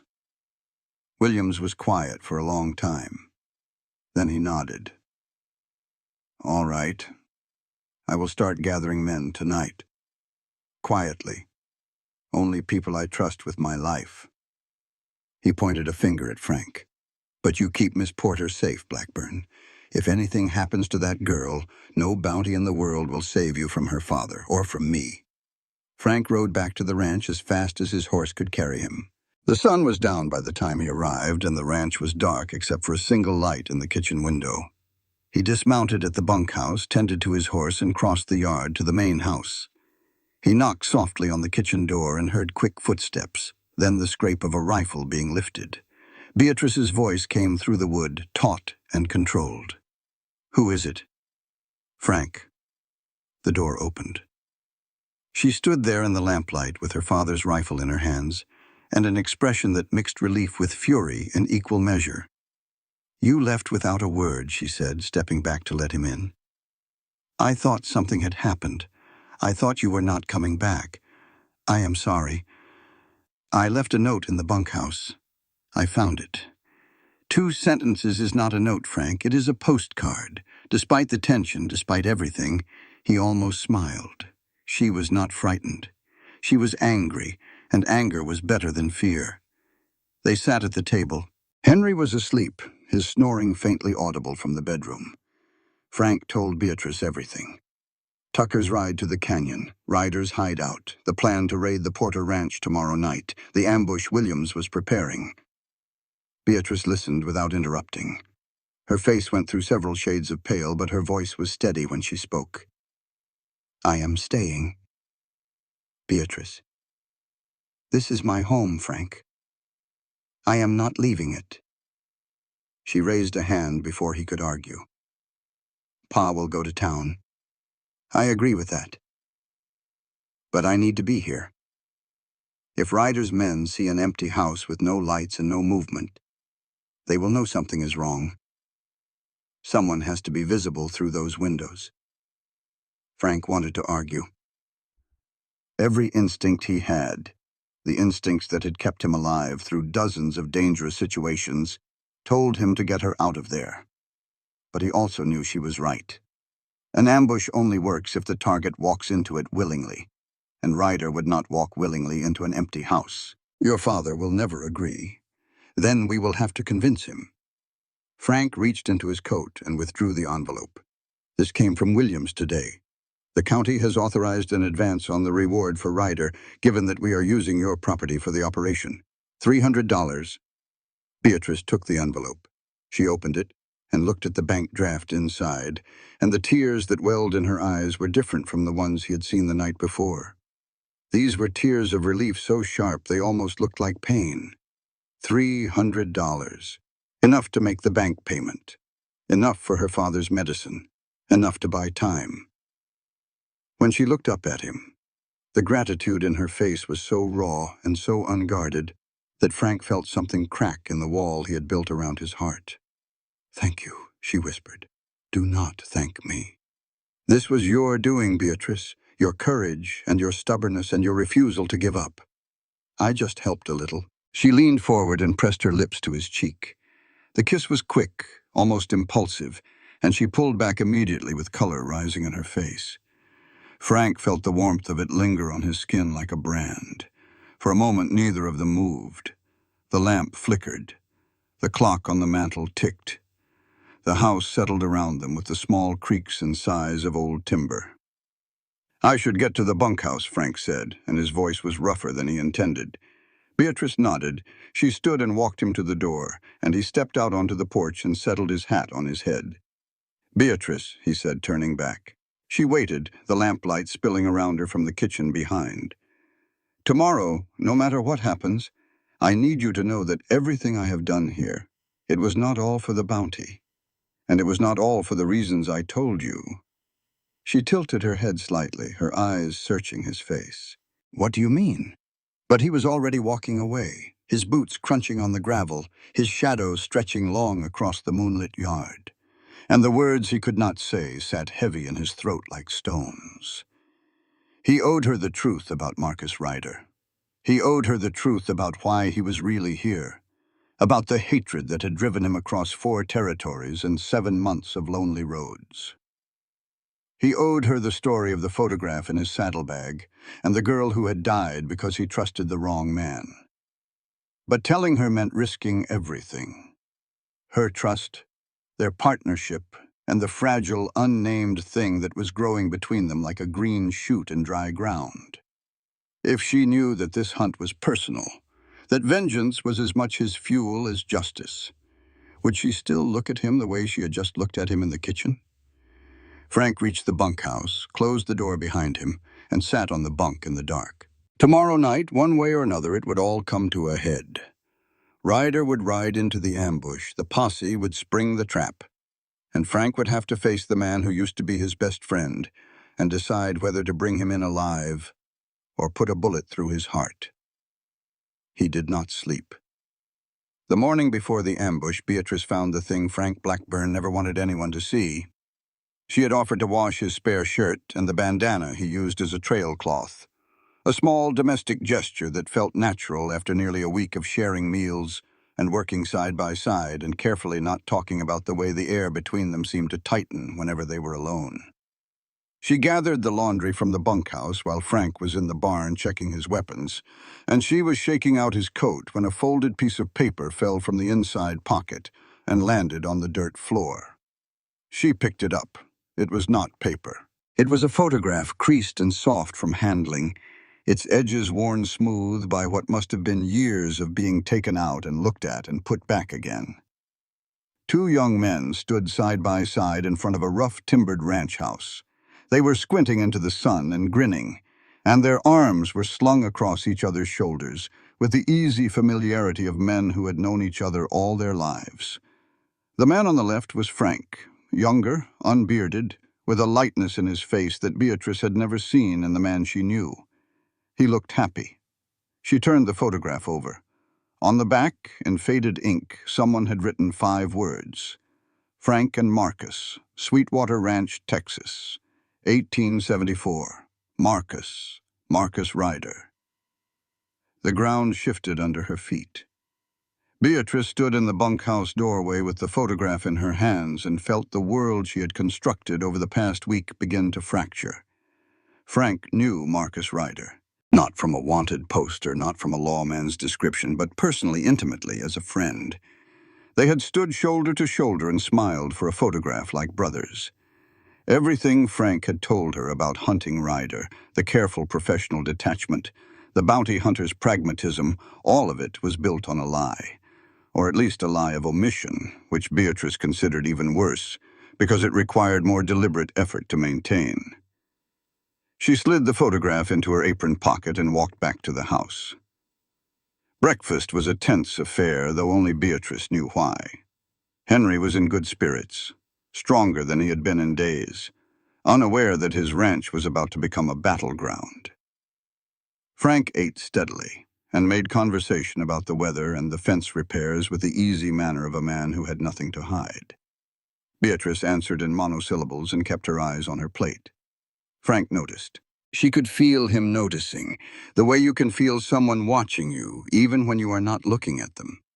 He glanced at her twice, 3 times, and each time she looked away. After breakfast, the day accelerated. Sheriff Williams arrived with 8 men just before noon. They came in pairs over the course of 2 hours to avoid attracting attention, riding in from different directions, and tying their horses behind the barn where they could not be seen from the road. Williams himself laid out the plan with Frank's help. The posse would be positioned around the property in concealed locations. 2 men in the barn loft, 2 behind the water trough, 3 in the brush along the eastern approach where Ryder was most likely to come. Williams and Frank would be inside the house, 1 at the front and 1 at the back. Beatrice would move through the house as normal until the signal to descend to the cellar. Henry was the problem. When told the full plan, including the fact that his ranch was the target and his daughter intended to stay, he erupted. "Absolutely not," he said, and his voice had the ring of authority that illness could diminish but not destroy. "You are not using my home as a shooting gallery, and you are certainly not leaving my daughter in the middle of it." "Pa," Beatrice said firmly, "it is the only way." The argument lasted 20 minutes and ended with a compromise that satisfied no one completely. Henry would be taken to the sheriff's office in town, close enough to receive word of the outcome quickly, but far enough to be safe. Beatrice would stay, but would go to the cellar the moment the posse gave the signal. Henry pulled Beatrice into an embrace before the deputy loaded him into the wagon. His arms were thinner than she remembered, and his grip was weaker, but his voice in her ear was strong. "You are too much like your mother," he said. "She would not have left this house either." "I know, Pa." "You listen to Blackburn, you hear me? Whatever he says, when the time comes, you do it. No arguments, no heroics, I promise." Henry pulled back and looked at her face with the expression of a man memorizing something precious. Then he turned to Frank, who stood nearby with his hat in his hands. "You bring my daughter through this, Blackburn." "Yes, sir." Henry nodded once, climbed stiffly into the wagon, and rode away toward town without looking back. The rest of the afternoon was a blur of preparation. Weapons were checked and rechecked. Positions were assigned and walked through. Lines of fire were discussed, signals agreed upon, and a dozen contingencies planned for. Through it all, Beatrice carried the photograph in her apron pocket like a coal that would not stop burning. It was nearly 4 o'clock when she found Frank alone in the bunkhouse, oiling his rifle. She closed the door behind her, reached into her pocket, laid the photograph on the table between them. Frank looked at it and went very still. The silence that followed was not like the comfortable silences they had shared over coffee or the tense silences that preceded difficult conversations. This was the silence of a detonation, the moment between the flash and the sound when everything hangs suspended. "Tell me," Beatrice said. Her voice was flat and controlled, and left no room for evasion. Frank set down his rifle. He looked at the photograph for a long time, then raised his eyes to hers. And he told her. "Marcus Ryder and I grew up together outside Austin," he said. "His father worked a cattle operation next to my family's place. We were in each other's pockets from the time we could walk. Learned to ride together, learned to rope, learned to shoot. When we were old enough, we pooled our savings and bought a piece of land east of town, called it the Sweetwater Ranch, built the house with our own hands." His voice was steady, recounting facts rather than reliving them, but Beatrice could see the cost of the telling in the tightness around his eyes. "For 3 years it was good," Frank continued. "Hard work, but good. Then a man named Caldwell, who owned the biggest spread in the county, accused Marcus of stealing his cattle. It was a lie. Caldwell wanted our water rights, and he figured the easiest way to get them was to destroy Marcus's reputation and drive us off the land. He had the sheriff in his pocket and the judge besides. Marcus was arrested, tried, and convicted inside of 2 weeks. I tried to fight it, but I had no money and no connections, and the law was not interested in the truth." Beatrice listened without speaking. They took everything from him. His share of the ranch, his savings, his good name. When he got out of jail after 6 months, he was a different man. Bitter. Angry in a way that goes past reason into something darker. I tried to reach him. Tried to tell him we could rebuild. But Marcus did not want to rebuild. He wanted to burn everything down. Frank paused and looked at the photograph one more time. He started running with bad men, stealing for real this time, not because he had to, but because he wanted the world to pay for what it had done to him. I told him to stop. He told me to mind my own business. We stopped speaking.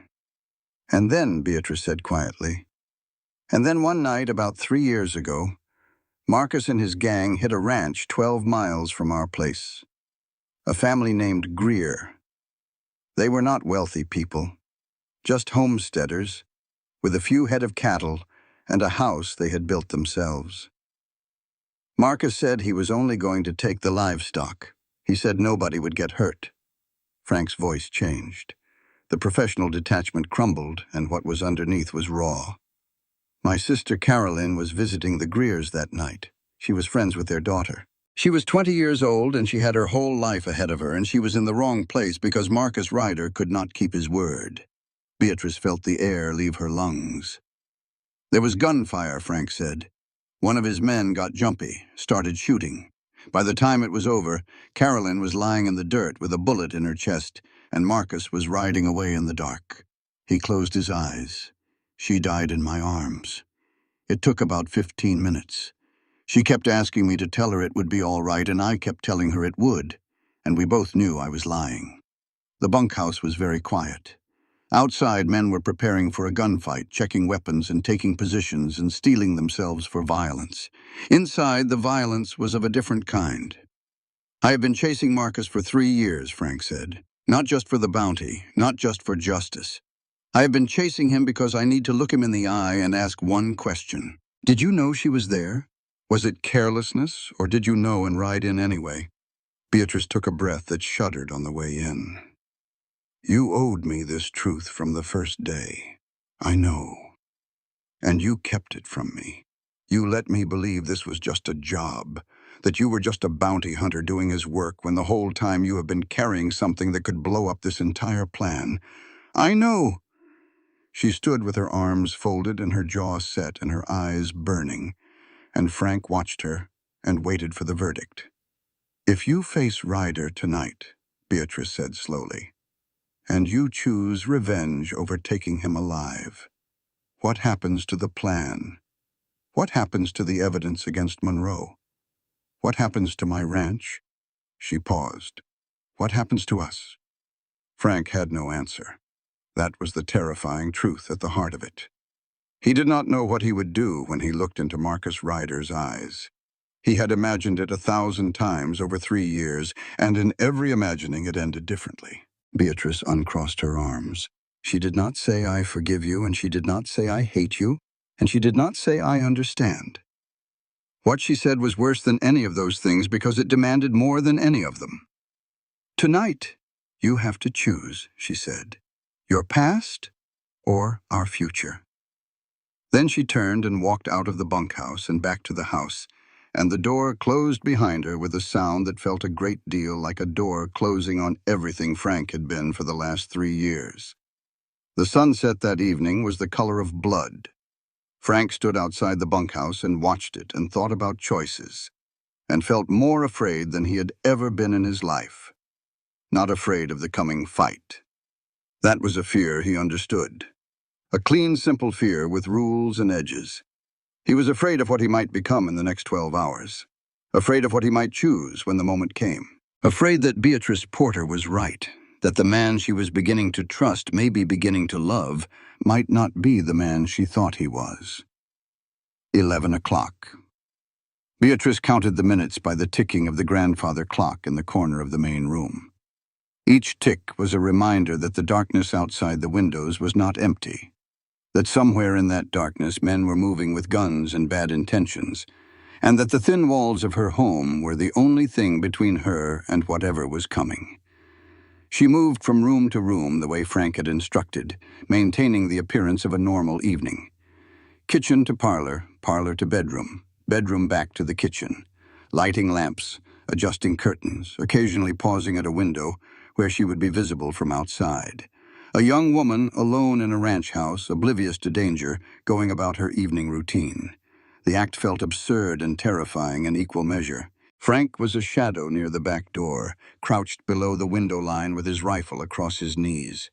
Sheriff Williams was at the front of the house, positioned behind the overturned table he had dragged into the hallway for cover. Outside, 8 men waited in the darkness at their assigned positions, invisible and silent. The house creaked around her. The stove ticked as it cooled. Somewhere outside, a coyote howled and was answered by another, farther away. Frank's whisper reached her from the shadows. "Beatrice." She stopped, but did not turn. "I will make the right choice. You have my word." She nodded once, the movement barely visible in the dim light. Then she continued her circuit of the house, passing the kitchen window where anyone watching from outside would see a young woman reaching for a jar on a shelf. 11:15. Frank held up a hand. Beatrice froze. At first she heard nothing. Then, faintly, the sound found her. Hoofbeats.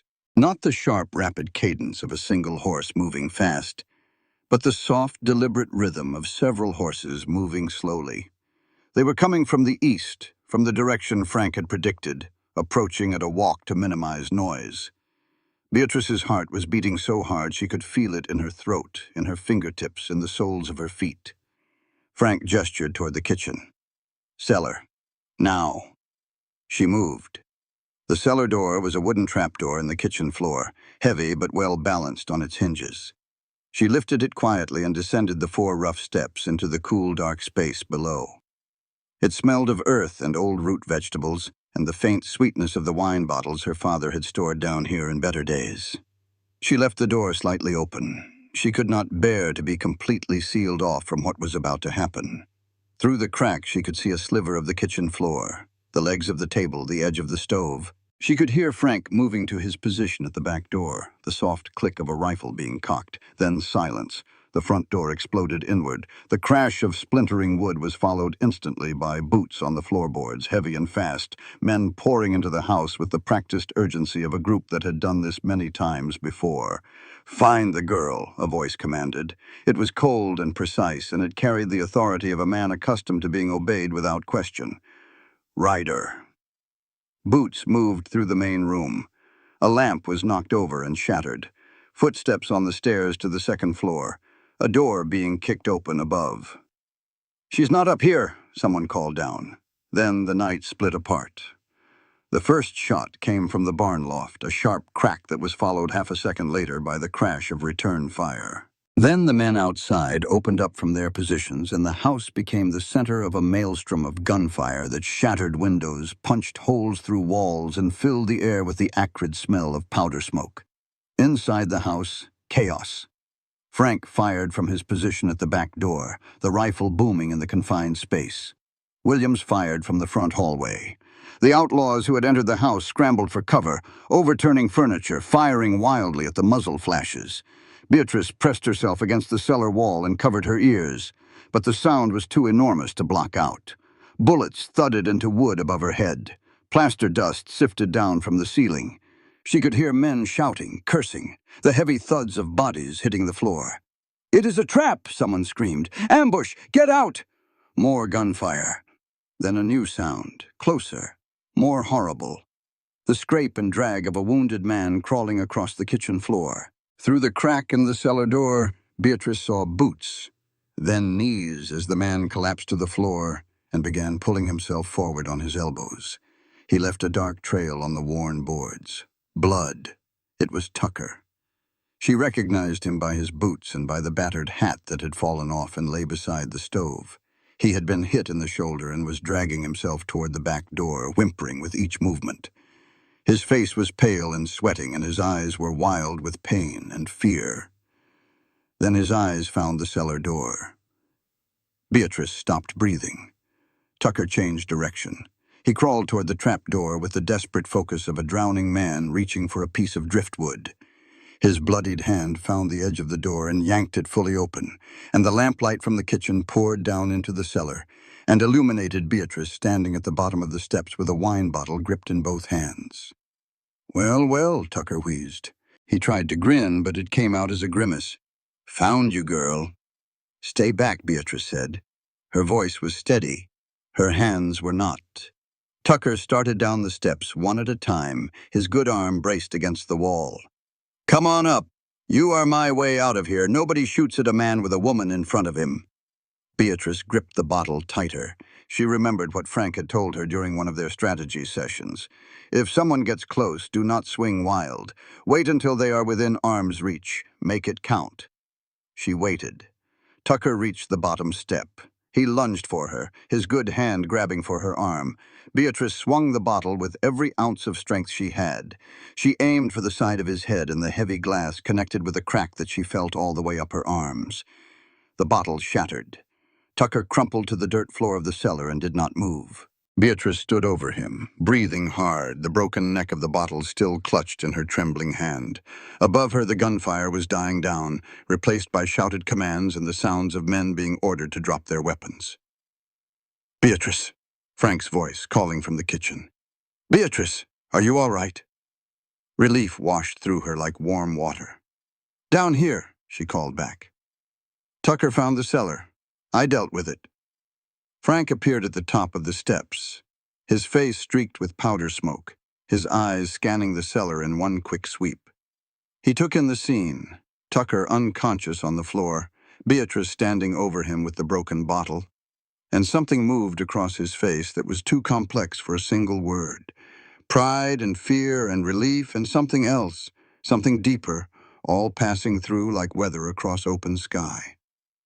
"Are you hurt?" "No." "Is it over?" "Almost." He reached down and helped her up the steps, his hand gripping hers tightly enough that she could feel his pulse, fast and hard. She stepped into the kitchen and saw the aftermath. Bullet holes in every wall, furniture overturned and splintered, broken glass crunching underfoot. A lamp lay shattered on the floor, its kerosene pooling darkly. Two of Ryder's men were face down in the main room, with their hands being tied behind their backs by Williams's deputies. A third lay still near the front door. He would not be getting up again. Frank led Beatrice to the front porch, and there she saw him. Marcus Ryder sat with his back against the porch rail, his right leg extended before him, a bullet wound in his thigh seeping blood through the makeshift bandage one of the deputies had applied. His hands were not yet bound. Two members of the posse stood over him with rifles leveled. Ryder looked up when Frank stepped onto the porch. In the moonlight, his face was pale and drawn, but his eyes were clear. The eyes of a man who had known this moment was coming and had made his peace with it. "Frank," Ryder said quietly, "I always figured it would be you at the end." Frank raised his pistol. Beatrice saw his hand shake. It was a small tremor, visible only because she was standing close enough to touch him. But it was there. The first time she had ever seen Frank Blackburn's hand unsteady with a weapon. The two men stared at each other across 3 years of distance and pain and unanswered questions. The posse members shifted uncomfortably, but said nothing. Williams stood in the doorway, watching, ready to intervene, but hoping he would not have to. "Caroline," Frank said. The name came out raw, scraped clean of everything except the need to know. "Did you know she was there?" Ryder closed his eyes.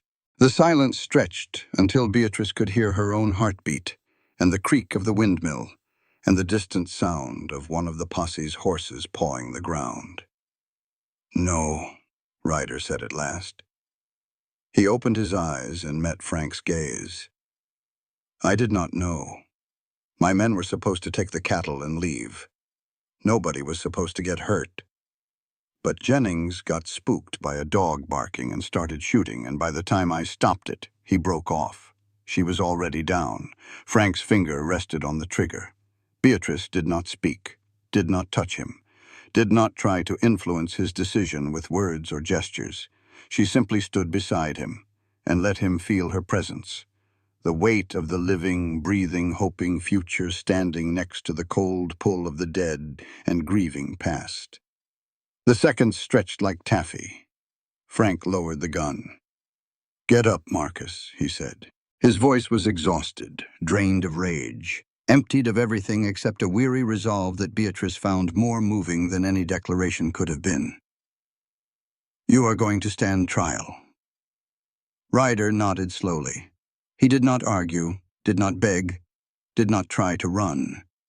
He simply looked at Frank with an expression that might have been gratitude and let the deputies bind his wrists. As the irons clicked shut, Ryder spoke one more time. "You got the wrong man, Frank. I am just the dog.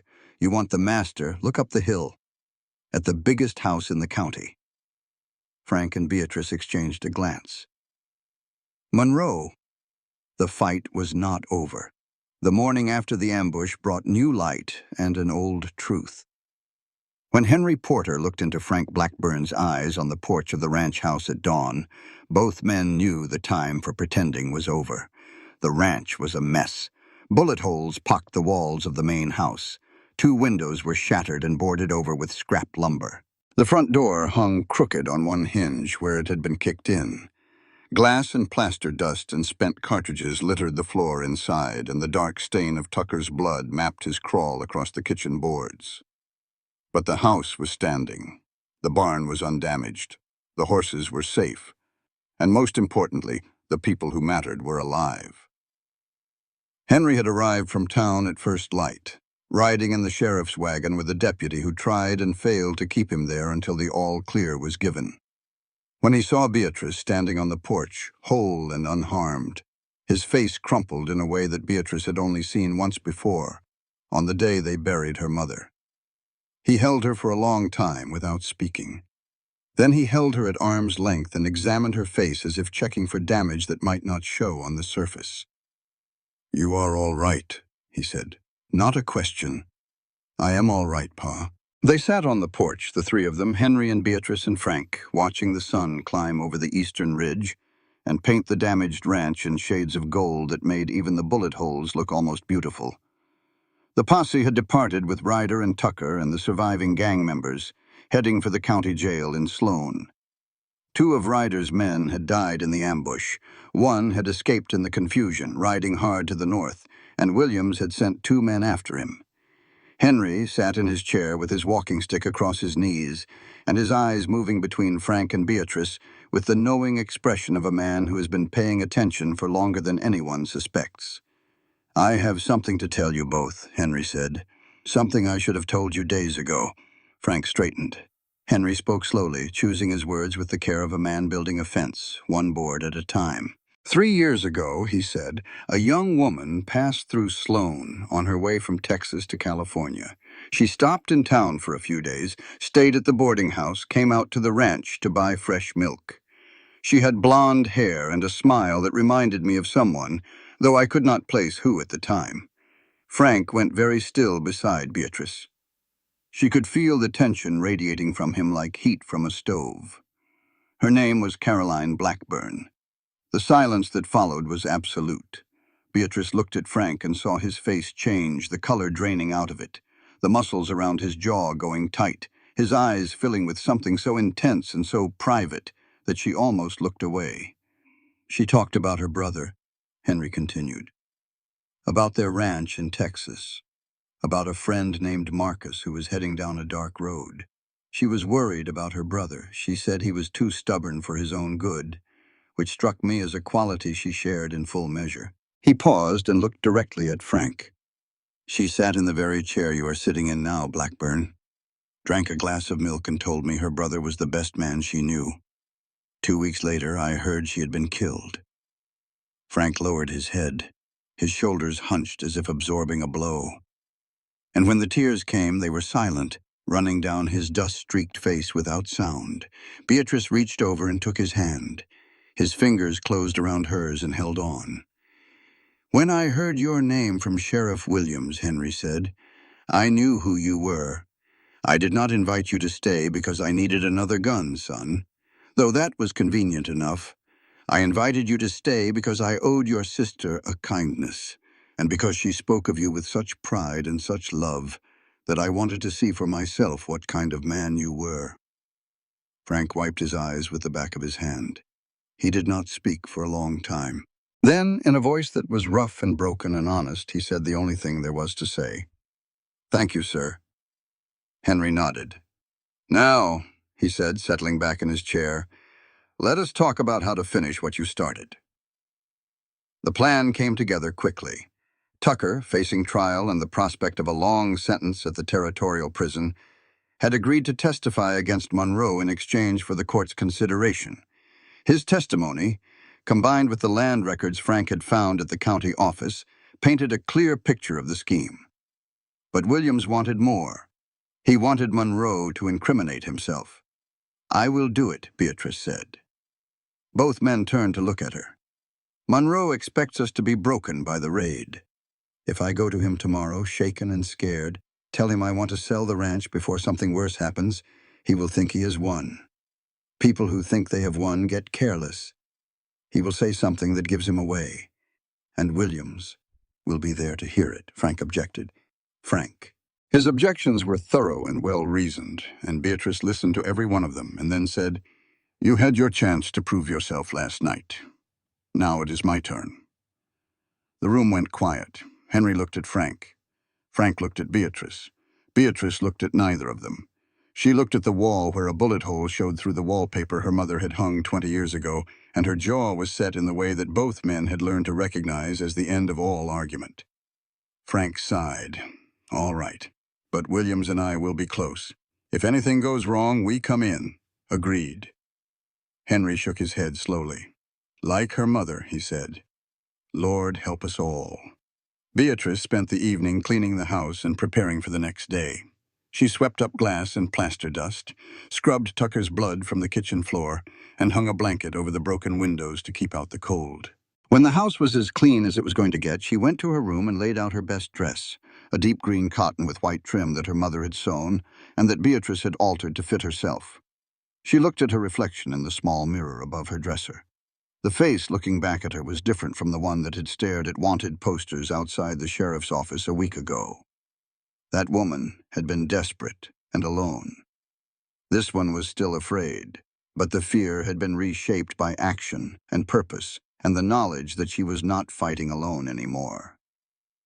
Malcolm Monroe had no idea who was coming for him. The Circle M Ranch looked like a fortress from a distance. Whitewashed fences ran in ruler-straight lines around pastures dotted with fat cattle. The main house was 2 stories of dressed timber with glass windows and a covered porch that wrapped around 3 sides. A stable-painted barn red stood to the east, and a bunkhouse large enough for 12 hands occupied the west side of the yard. It was the kind of spread that spoke of money and power and the absolute confidence that both would endure. Beatrice drove her wagon through the main gate and up the long drive with her back straight, and her hands steady on the reins, and her heart doing things that her face gave no sign of. She was wearing the green dress. Her hair was pinned neatly. She looked like a young woman who had been through an ordeal and was trying to hold herself together with the last scraps of her dignity, which was exactly what she wanted Monroe to see. A ranch hand took her horse, and Monroe himself came out to the porch to greet her, his face arranged in an expression of deep concern. "Miss Porter," he said, descending the steps with his hands extended, "I heard about the terrible business at your ranch. Are you all right?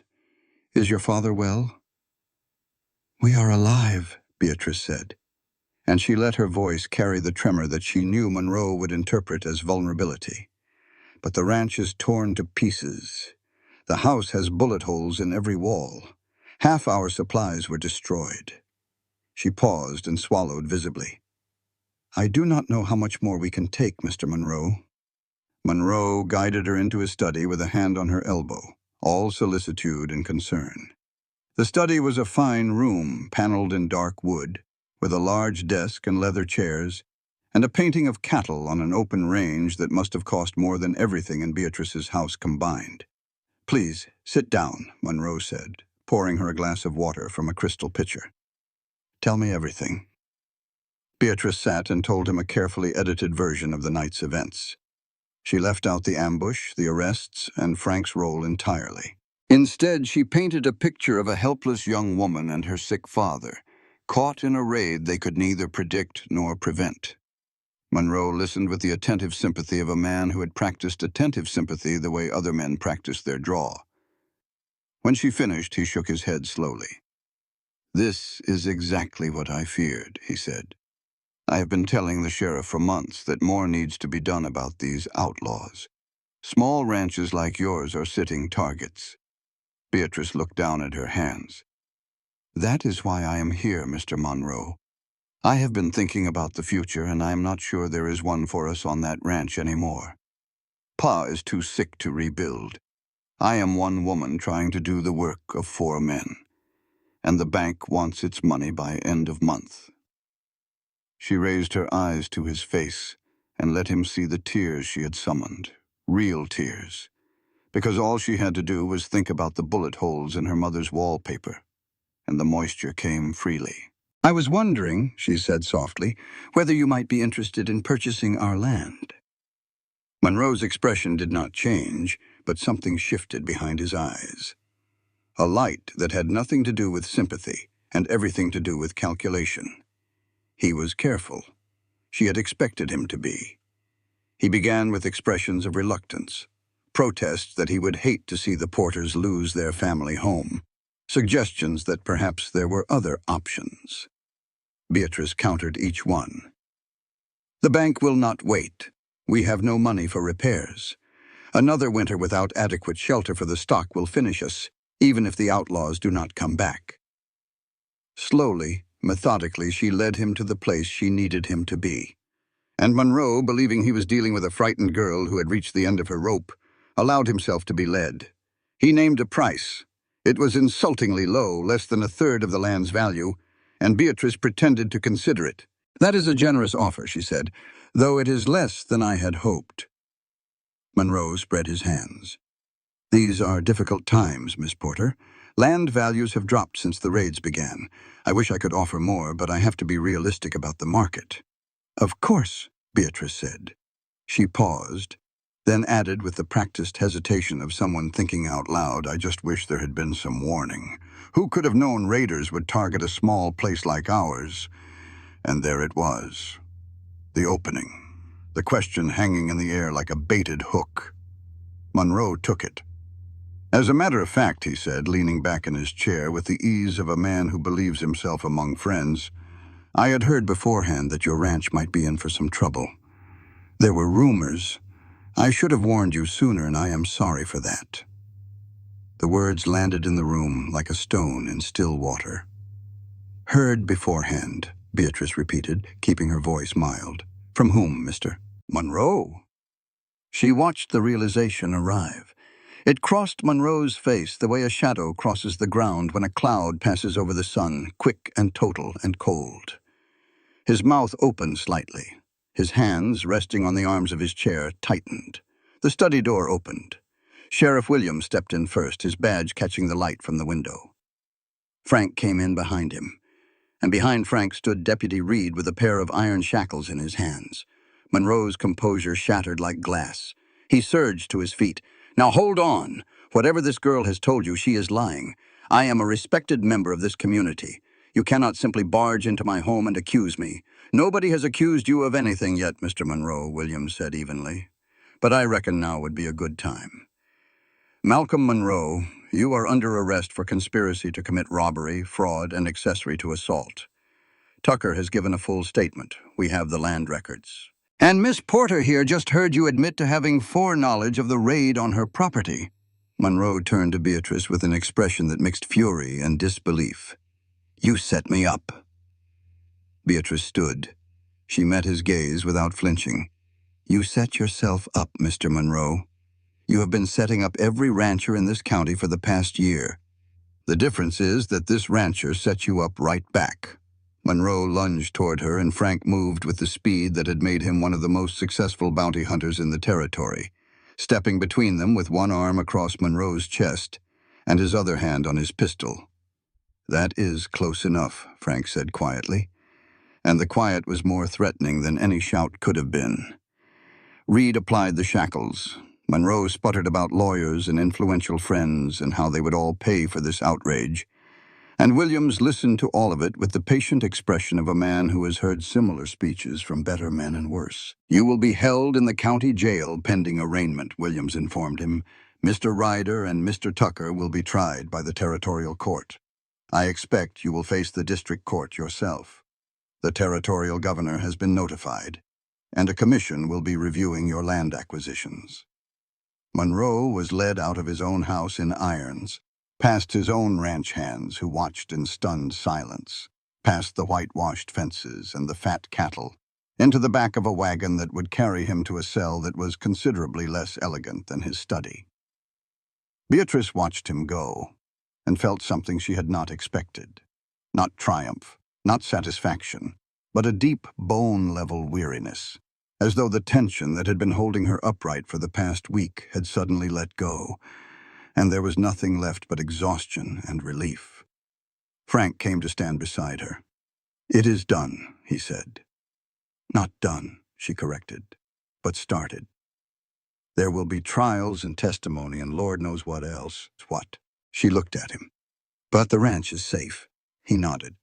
"The full bounty for Ryder, $1,500, will be paid once the trial is concluded. Your share is $500, more than she had dared to hope. Enough to clear the debt, buy medicine for her father, hire hands, purchase cattle, begin the long work of rebuilding. And Monroe's assets will be examined," Frank continued. "There's a good chance the ranchers he swindled will see some restitution. Hargrove at the bank is already under investigation. The board removed him this morning." Beatrice absorbed all of this in silence. Then she said something that had nothing to do with money or trials or ranches. "What about you, Frank?" He looked at her. The question hung between them the way all the important questions had hung between them over the past week, heavy with meaning and fragile with hope.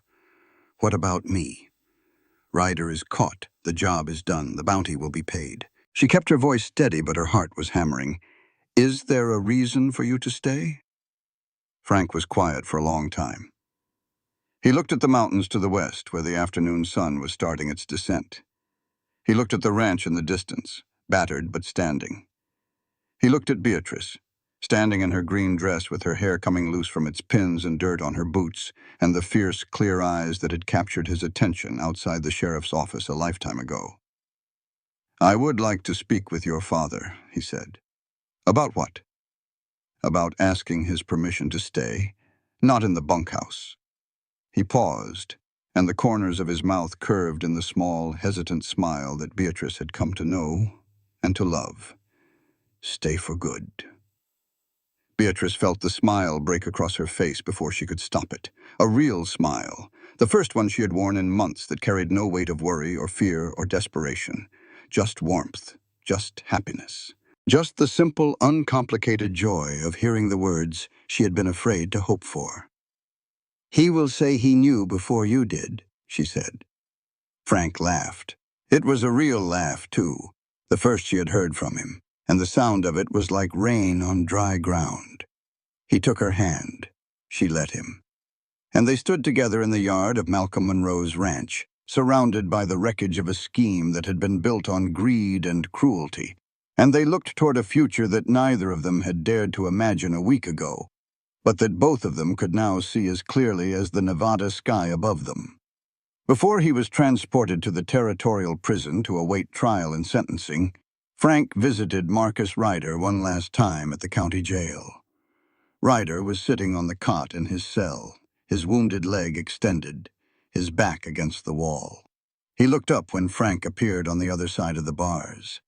They regarded each other in silence for a long time. Two men who had been boys together, who had built something together, who had been destroyed by the same forces of greed and injustice that they had tried to fight in different ways and with vastly different results. "I will not forget Carolyn," Frank said. "I will carry her with me the rest of my life. But I am done letting her death be the thing that defines me. I have something to live for now, Marcus. Something beyond the next bounty and the next trail." Ryder looked at him for a long moment. Then he nodded slowly. "That is the smartest thing you have ever said, Frank." He paused. "Take care of that girl. She has got more guts than both of us put together." "I know," Frank said. "Believe me, I know." He turned and walked out of the jailhouse into the sunlight. Beatrice was waiting for him on the sidewalk. She did not ask what they had talked about, and he did not offer. Some conversations belong only to the people who had them. They rode home together. 6 months later, on the perfect day in May, Beatrice Porter stood in front of the sheriff's office in Sloan, Nevada. She was not studying the wanted board. The board had been cleared, its yellowed posters removed and replaced with a single piece of paper, hand-lettered in careful script, announcing a wedding reception at the Porter Blackburn Ranch. All welcome, food and music and dancing. Sheriff Williams leaned in the doorway with his arms crossed and a grin beneath his mustache. "Well now, Miss Porter, not looking for anyone specific this time?" Beatrice glanced across the street to where Frank Blackburn waited beside their new wagon, his hat tipped back, his sleeves rolled up, that quiet half-smile on his face that still made her heart do things she had long since stopped pretending to ignore. "No," she said. "I already found him." The story of how they met became a favorite in the years that followed.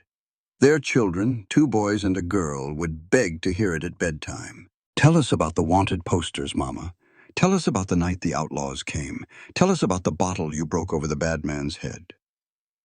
And Frank, sitting beside Beatrice on the porch of the ranch they had saved and rebuilt and filled with life, would wink at his wife and say, "Your mother is the bravest woman in the Nevada Territory. Do not ever forget it." Beatrice would look out over the land that had nearly been stolen from them, at the mended fences and the new cattle in the bunkhouse that now housed 2 reliable hands, and the old oak tree under which her mother was buried. And she would think about how strange life was. How the worst morning of her year, standing in a banker's office, hearing the word foreclosure, had led her to the best thing she had ever found. Not money, not land, not even the satisfaction of watching Monroe led away in chains, though that had been considerable. What she had found was a man who chose the right thing when the wrong thing would have been easier. A man who lowered his gun when everything in him screamed to pull the trigger. A man who stayed. And it had all started with a woman reading wanted posters outside the sheriff's office and a cowboy who asked if she was looking for someone specific. She had been. Though she had not known it at the time, she had been looking for him.